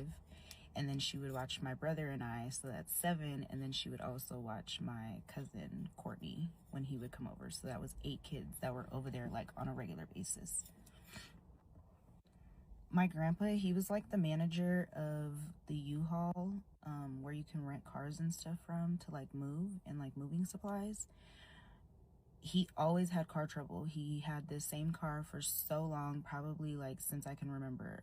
It was the same car, but it would always give him hell. So they ended up moving into the U-Haul, which had, like, an apartment above the U-Haul store. And as a kid, there with my brothers, we would just all be down there playing hide and seek, all in between, like, the cars, because it was, like, a really big U-Haul company. And we would have, like, the best of times. It became a point where my eldest brother ended up leaving. He went back home, I believe, to Maryland with his mom. And then it was just my other little brother, and my brother was there whenever my mom had to work, because she worked at U-Haul, so we were there often. As I had stated, my grandma has always been a big part of my life and always watched me, so it was just really convenient for my mom at the time to take us upstairs to her apartment, so that way she can go back downstairs to go to work and then pick us up when she was done. Over time, I started to notice that the 2 kids that weren't biologically my dad's mom's were started to be treated differently. Don't get me wrong, she was very, you know, old school, black grandmother to the T. You can't be disrespectful, you can't have that sass, and Stephanie had it, boy, did she not, okay? So I'm like, Stephanie, you gotta calm down, girl. Like, you know what I'm saying? Mind you, she's 4. Like, just sassy as can be, okay? And so she started putting them in like a closet that had like a sheet over it. It didn't have a door, an actual door, but it did have a sheet over the door.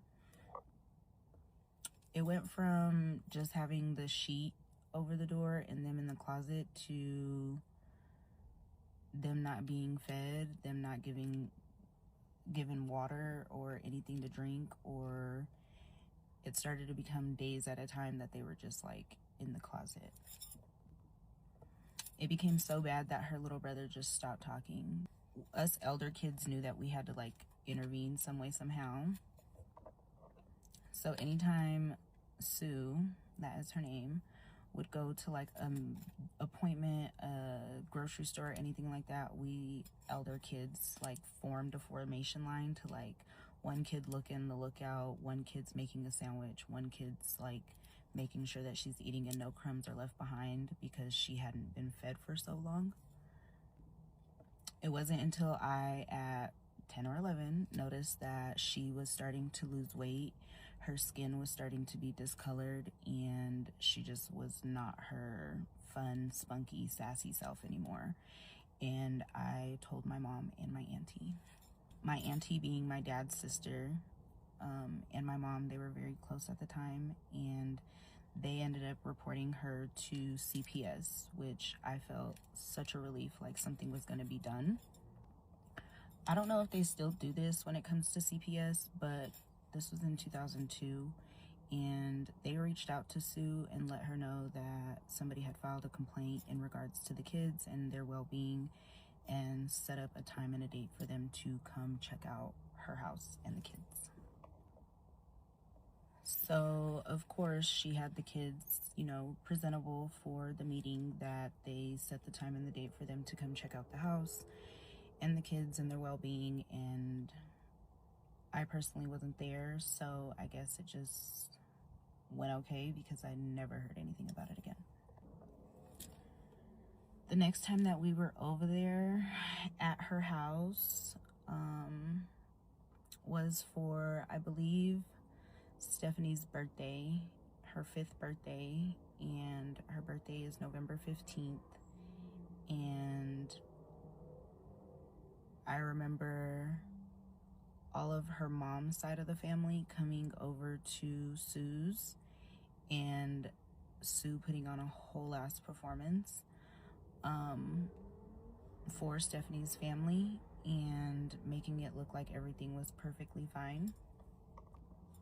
Stephanie, of course, got to come out of the closet and do her birthday and celebrate and get cake and do all of that fun stuff. The minute that her people left is the minute that she got stripped of what she was wearing, which was a very, very cute dress that she got for just that day, and put right back in that fucking closet. I remember being like so angry because, mind you, I've been around this lady since I was little, since I was Stephanie's age, if not younger, you know?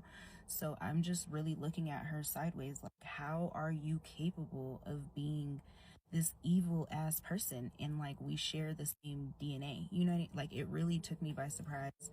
I really felt hopeless. I felt helpless. I felt like I was running out of time because Stephanie was getting skinnier and discoloration of her skin. It was just a lot. And mind you, I'm 10 or 11 at the time. Like, wild. I'm not sure what had occurred on this specific day, but I just remember that it was shortly after Stephanie's birthday, and she was in the bathroom with Sue, and you can just hear the thuds, like, because the bathroom was like literally right outside of Sue's room, so you can hear everything clearly.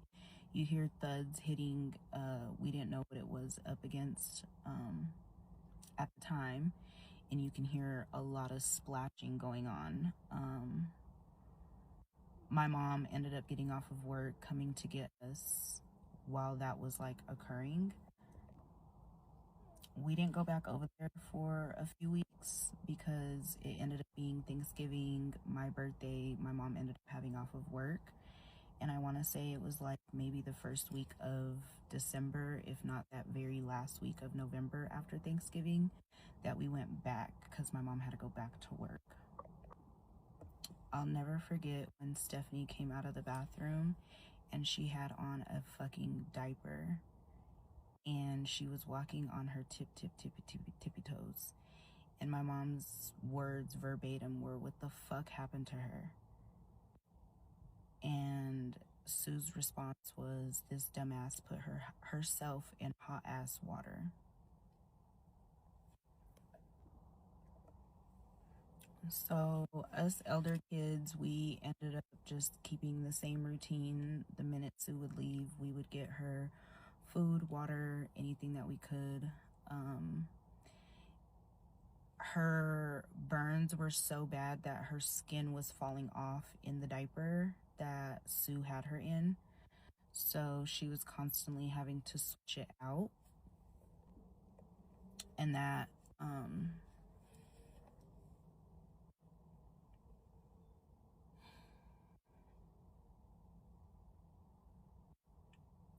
that used to piss Sue off a lot. So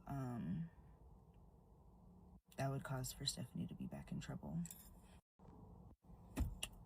New Year's Eve comes around. It's early in the morning. My mom has to be to work early. Go inside to the apartment that's located upstairs of the U-Haul, as we always did, and everybody's still sleeping except for my baby cousin. Sue had a rocking chair that would sit right outside of the closet where she would keep Stephanie, and so I just picked him up and like sat him in the rocking chair and started rocking him back to sleep so that way he didn't like wake anybody up. I remember she called me Taway. My name is Teray, and she would say Taway. She was saying on how she didn't put herself in hot water and that grandma did it, and she just wants to be a good girl so she can get out of the closet. I ran and got her some water so that way she could have something to drink, but Sue was right there sleeping, so we had to be quiet. Ended up getting her brother back to sleep and just told her, like, you know, just don't say anything all day. Hopefully you can come out later because it's New Year's Eve and you can celebrate with us. And she just said, okay. And she peeked back out and said, I love you. And I said, I love you too. Now go back to sleep before we get in trouble, okay?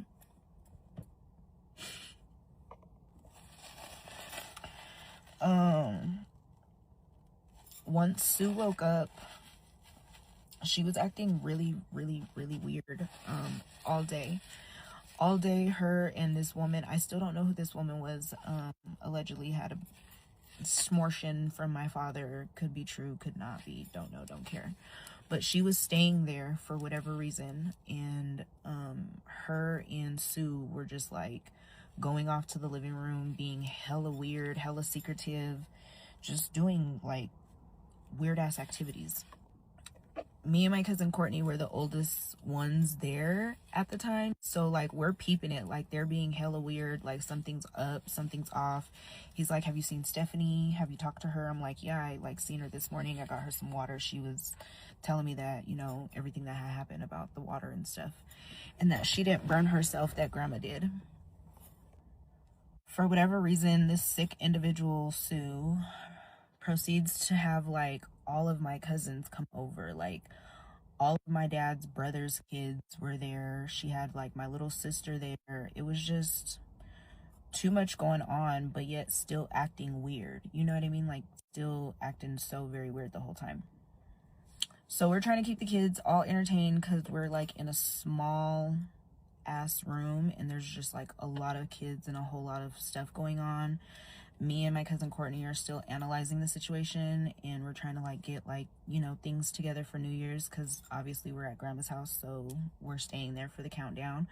So we're getting like the little poppers and stuff like that separated for the kids and stuff, and then next thing you know, we're just being rushed downstairs to the U-Haul store. Once we get downstairs to the U-Haul store,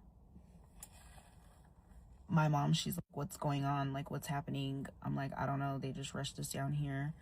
Ambulance, fire trucks, all of that start to pull up, and we have no idea what the hell is going on. They end up taking us all down to the police station. Every last kid, there was I don't even remember exactly how many kids there were there at the time, but there was a lot of kids there. At least 8, 9, 10. Yeah, at least 10 kids there at the time. And so we are all in this like big ass room with just babies crying. Like, it was just, I was so fucking overstimulated. And when I say we were there for fucking hours, we were there for hours. Do you hear me? And I've always been ahead of my time, and so I just knew something bad was wrong, and so I needed a way to figure out how the fuck to get out of this room and just like go and try and peep the scene, because I'm nosy. I tell the deputy, like, I have to pee, so you're gonna have to hold my sister because I gotta go to the bathroom. They're like, well, go there and come back. I'm like, all right, cool. So they ended up trusting me to go to the bathroom, and I just remember like walking the halls and like peeking in rooms and stuff, and I hit a hallway, and Sue was sitting in the chair handcuffed and just giving me like the evilest, craziest stare I've ever seen in my fucking life. And I remember it because it was like, it like, I've never seen her look at me like that. You know what I mean? So I was just like, what the fuck? So I like took off running, went to the bathroom, went back, told Courtney what happened. He was like, that's so weird. He's like, I feel like something bad happened. I'm like, yeah, something bad had to have happened for us to be still sitting here at the police station for this long. Finally get to leave. I'm begging my mom, like, please, can we go to the hospital? Like, Stephanie's by herself. She's like, please, like, we're like about to miss the countdown. It was like literally about to be midnight. And so she's like, we're gonna go to your auntie's house so that we can get like, you know, the countdown in, at least get your guys' minds off of this for a second. I'm like, all right, cool. So my mom says like, we'll go there tomorrow, like, just, you know, focus on doing the countdown tonight. I'm like, all right, bet. So we go to my auntie's house, who initially called CPS with my mom, and I'm trying to enjoy my time and do my countdown, but I'm also trying to eavesdrop and see if they say anything that like stands out of like what the fuck is going on with Stephanie. Did all of that, went to sleep. I woke up because I heard my mom talking on the phone, and it was at like probably like 5:30 in the morning or something like that. And get off my bunk bed, go out there, and I'm like, we have to go to the hospital. And she's just like, you need to calm down. I need to tell you something. And she tells me that Stephanie died.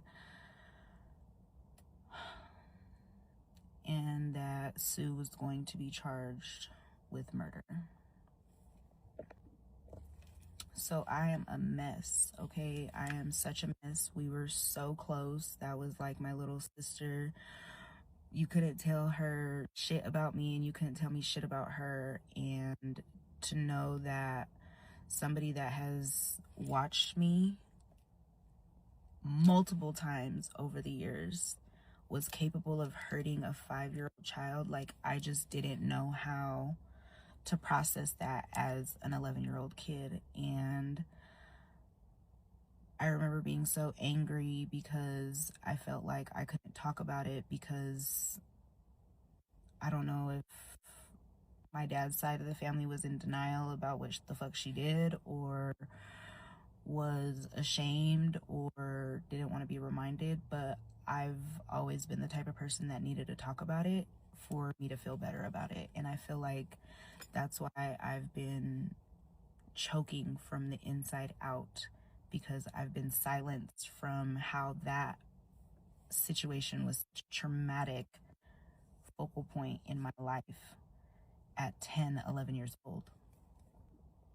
And I don't like sparing anybody who is done wrong by women or children in any kind of way, whether we share the same DNA or not. So,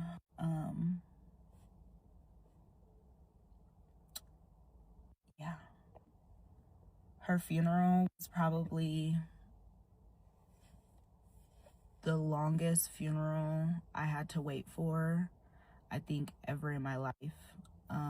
It felt like eternity that we waited to have her funeral because of the autopsies that needed to be performed on her due to how badly she was burned, she was starved.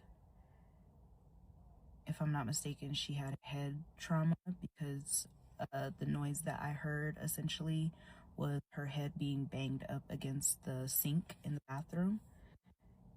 And she got an infection from her burns from the bath being extremely too hot.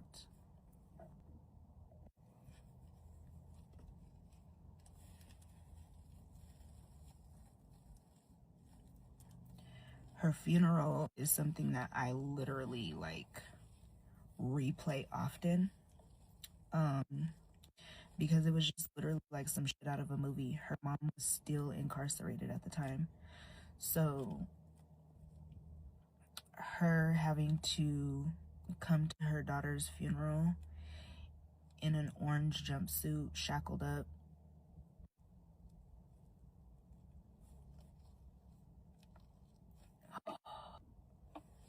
Stephanie was so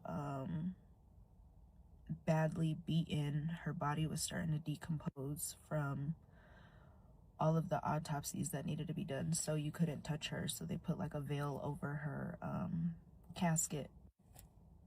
And I remember her mom lifting up that casket, or that veil of that casket, and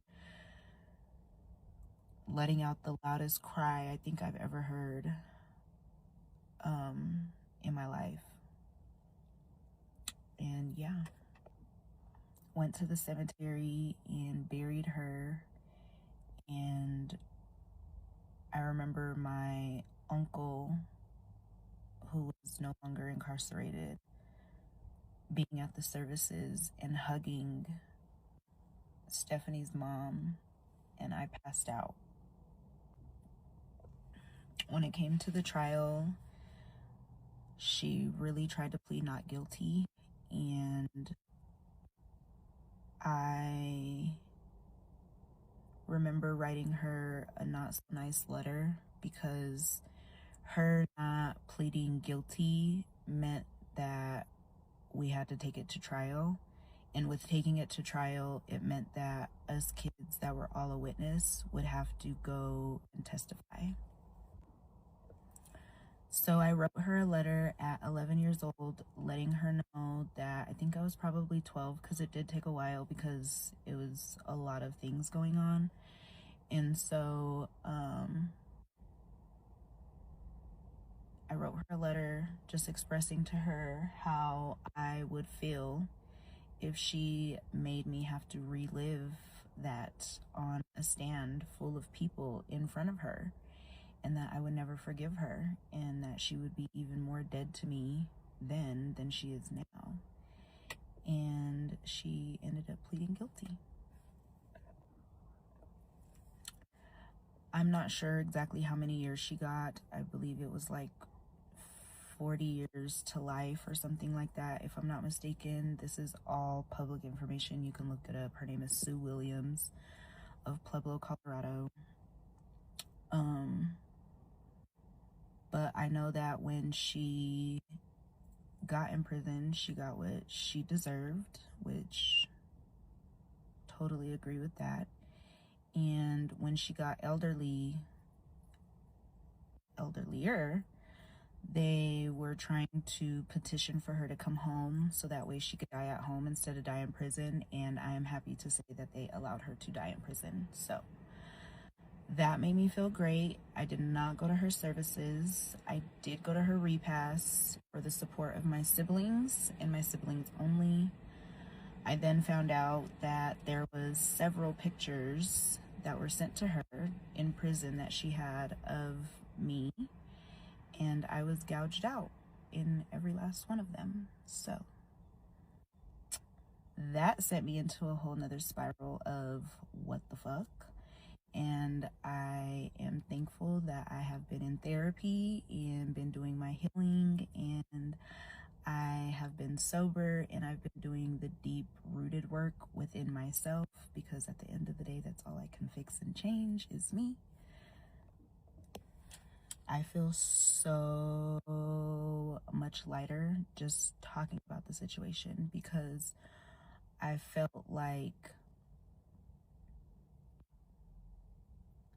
I was silenced for so long, even after the fact, even after I wrote her that hateful letter and told her that she needed to plead guilty, and how much I would hate her even more than I already did if she made me have to relive that, and just having to see her mom on a regular basis and be told on how pretty much family's family and I shouldn't go against the grain because that's still my grandma, and how I was wrong for being disrespectful and defiant to her and telling her how I felt.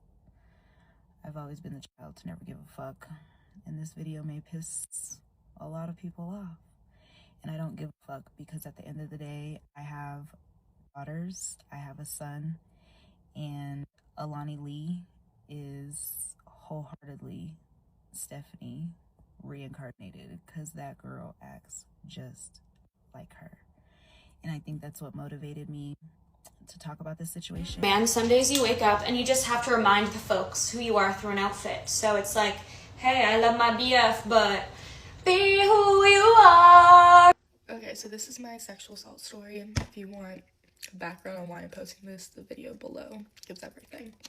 I'm smiling about this as I talk about it because I cope with humor. It is not a funny topic at all. That's just how my brain works.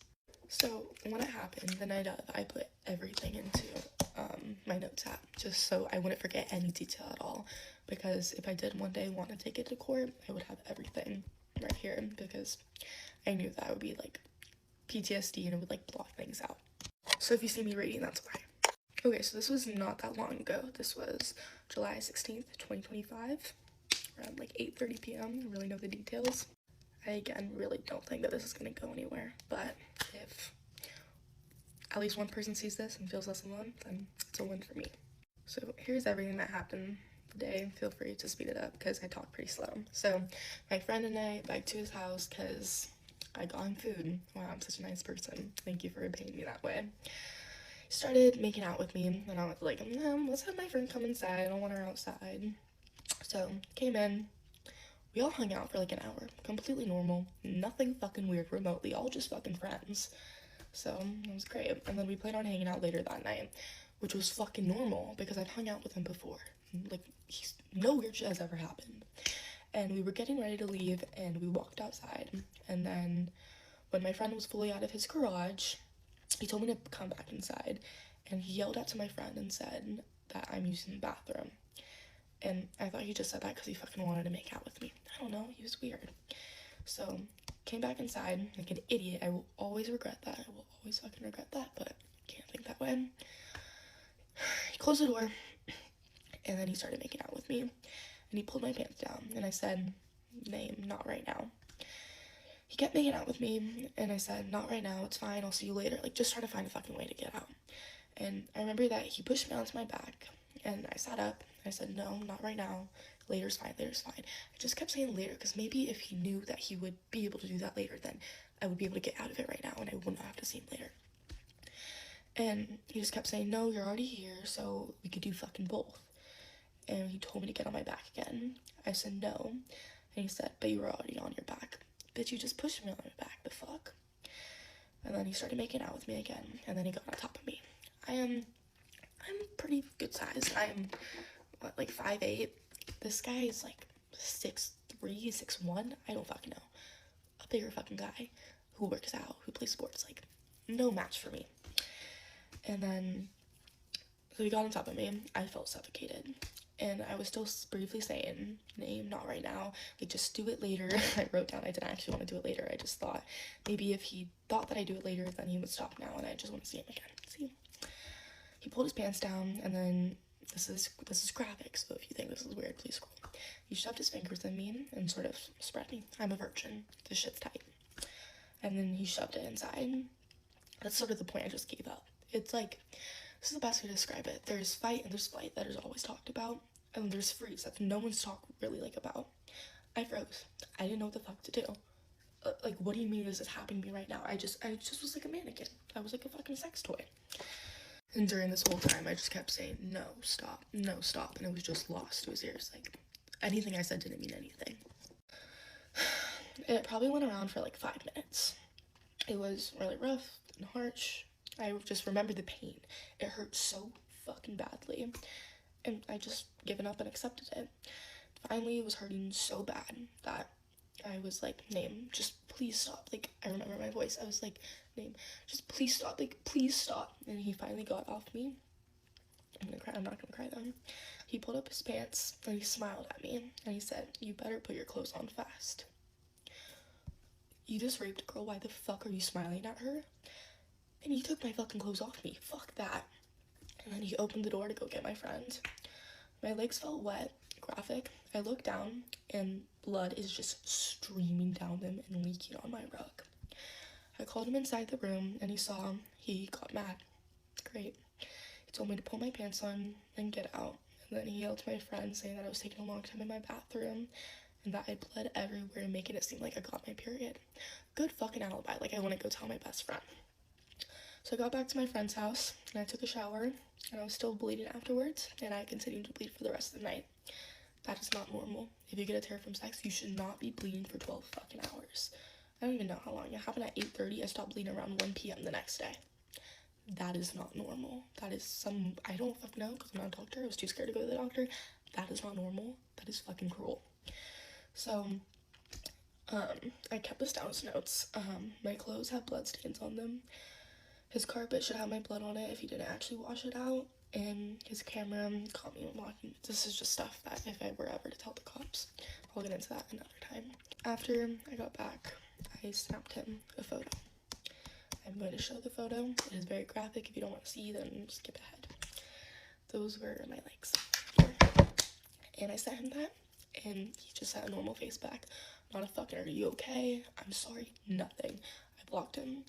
I showered, and it was almost this adrenaline rush that night. It was like, I wouldn't comprehend it, and I told a few of my friends, and they were like, you were raped, you got fucking raped, and I was like, no, I didn't, he didn't mean it that way, he probably thought I wanted to, like, no, I didn't, I was in denial completely. I was laughing about it, like, I would not tell my parents, obviously, like, I was just like, no, it didn't happen, let's forget about it, we're fine, and I was completely fine, and then the next night hit, bam, this bitch was crying her fucking ass off. I was on my friend's porch just crying my eyes out. Why would he do that to me? Why would he do that to me? And then, yeah, I kept all my clothes and everything. Here are the clothes after. I was actually pretty fucking good at taking photos of everything. So, yeah. I'm sorry, this is very long, and I know this is not the best told story, but that is how it happened. And then I do want to continue posting videos about this because I think it's important to be talked about, and also it's sort of therapeutic for me to be able to talk about it and tell my story, even if this doesn't really reach an audience. But yeah, so I will get into everything that happened afterwards. But July 16th, this is the day of that I was raped, and that will forever be with me for the rest of my life, but I'm gonna learn to live with it and not constantly hurt from it. Happy SA Awareness Month. Sometimes I feel sad. And then I remember that I'm a Latina. And I can be sad in 2 languages. Good morning. Holy shit. Thank you so much to everyone for the fucking support. I'm shocked. I woke up fucking like grinning ear to ear. Get ready with me for school, but it's a private school, so I don't really get ready. I already did like a little bit, so that's why. Okay, I have school in like 10 minutes, but I want to do like a speed through of what the 2 months after looked like. So as you know, the first night just felt like this like high and like adrenaline rush, which was really weird, but it sort of makes sense because of who I am too. I didn't accept it. I didn't understand why everyone was saying, not everyone, my like close friends were saying that it was rape. Like I just did not understand it. And then the next few nights rolled around. That was me just away, my fucking feelings, and just bawling my eyes out, either in my room alone with my best friend or at like a little kickback at one of my friend's house. That was the porch night where I was just like spread across the porch just saying over and over again, why would he do that? Why would he do that? I don't get why he did that. Over and over again. I will post that video at some point. And then it was the fourth night after. I couldn't sleep. I just was having panic attacks all night. I was just constantly gagging and shaking and replaying it. And I wasn't able to fall asleep till like 2 p.m. the next day. And shortly after that, I left for Europe with my best friend and my parents. And it was honestly really good to get away for a bit. But it was very hard being around my parents so much and keeping this like huge burden on why I'm acting the way I'm acting from them, because I'm an only child. My parents are also like my best friends. They know everything about me possible. So it just felt so wrong not telling them, but I was so scared to tell them because I couldn't tell if they would get mad at me or if they would blame themselves. I just didn't want to put that on them. So in Europe, I kept a lot, and they didn't really get why, but I was in Europe, so I didn't really think anything of it. And then,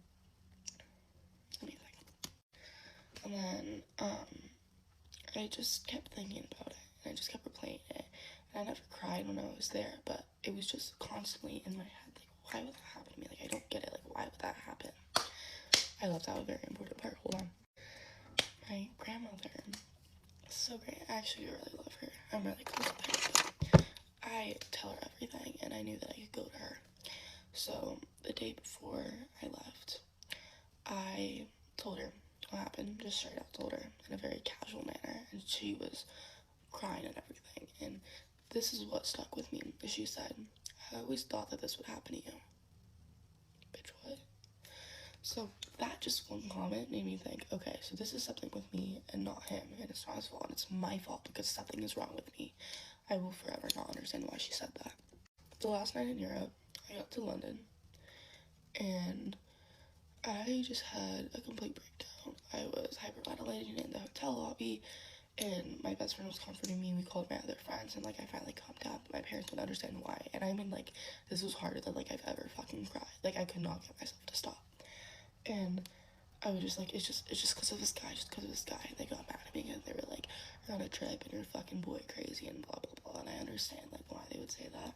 As much as it hurt, and I think that made me cry more, because I was like, so my parents think I'm boy crazy, they're not gonna believe me if this happens, they just think I'm a fucking slut. But I called my grandma, and she calmed me down and didn't say anything stupid, surprisingly. And that made me not want to tell my parents even more, because of how they reacted to that. Like, I would not be crying that much if it was just some stupid shit about a boy, like something serious actually happened, so that sort of closed me off even more. I couldn't sleep that whole night too, and fell asleep at like 12 the next day. And then when I got back, school started. I went to a public school that was very close by to where I live. Worst thing in my life. Before that happened, I was in the worst depression ever. I feel like I didn't have friends. I had horrible mental health, eating, self-harming, just not horrible. So imagine me going back into that environment after this has happened. It was horrible. I had one good friend for the first few weeks, but I just kept being alone, and I just kept isolating myself because I didn't know what to do. And I kept thinking, what if I just go to the counselor? But the staff was fucking horrible. No one understood. And I would constantly be going to the bathroom because for some reason the topic of rape was brought up so much. I wasn't crying about it yet. I was just like, okay, I'm just gonna step out. And it just felt like, first off, I didn't belong. And if I ever did want to talk about it, that wouldn't be a safe space to talk about it. There was no fucking support during one of the worst times of my fucking life. I had fucking no one in my school, a place where I was at every single fucking day. So finally, I had soccer practice one day, and I just felt so weird that whole fucking day. I didn't know why. Just so fucking weird. And I was like, Mom, Dad, I can't go. And my dad was like, no, like, you're going and stuff, because, like, at public school, like, you have to go or else you get in, like, deep shit. So I grabbed my stuff from my dad's car because he came in to drop it off, and I started crying. He was like, what's wrong? And I didn't want to make a scene in front of the whole school because so many people were around, so I went back to my class.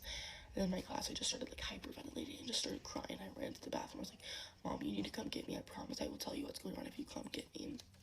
She got me. And I was like, I got in the car with her. This is the end of a school day. Everyone's sort of, like, around and stuff.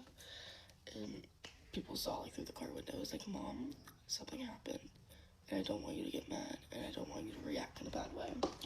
And she fully thought I was pregnant, and I get why that would sound like that. I was like, Mom, I was assaulted. And she just went, what? And then I was like, Mom, I was assaulted.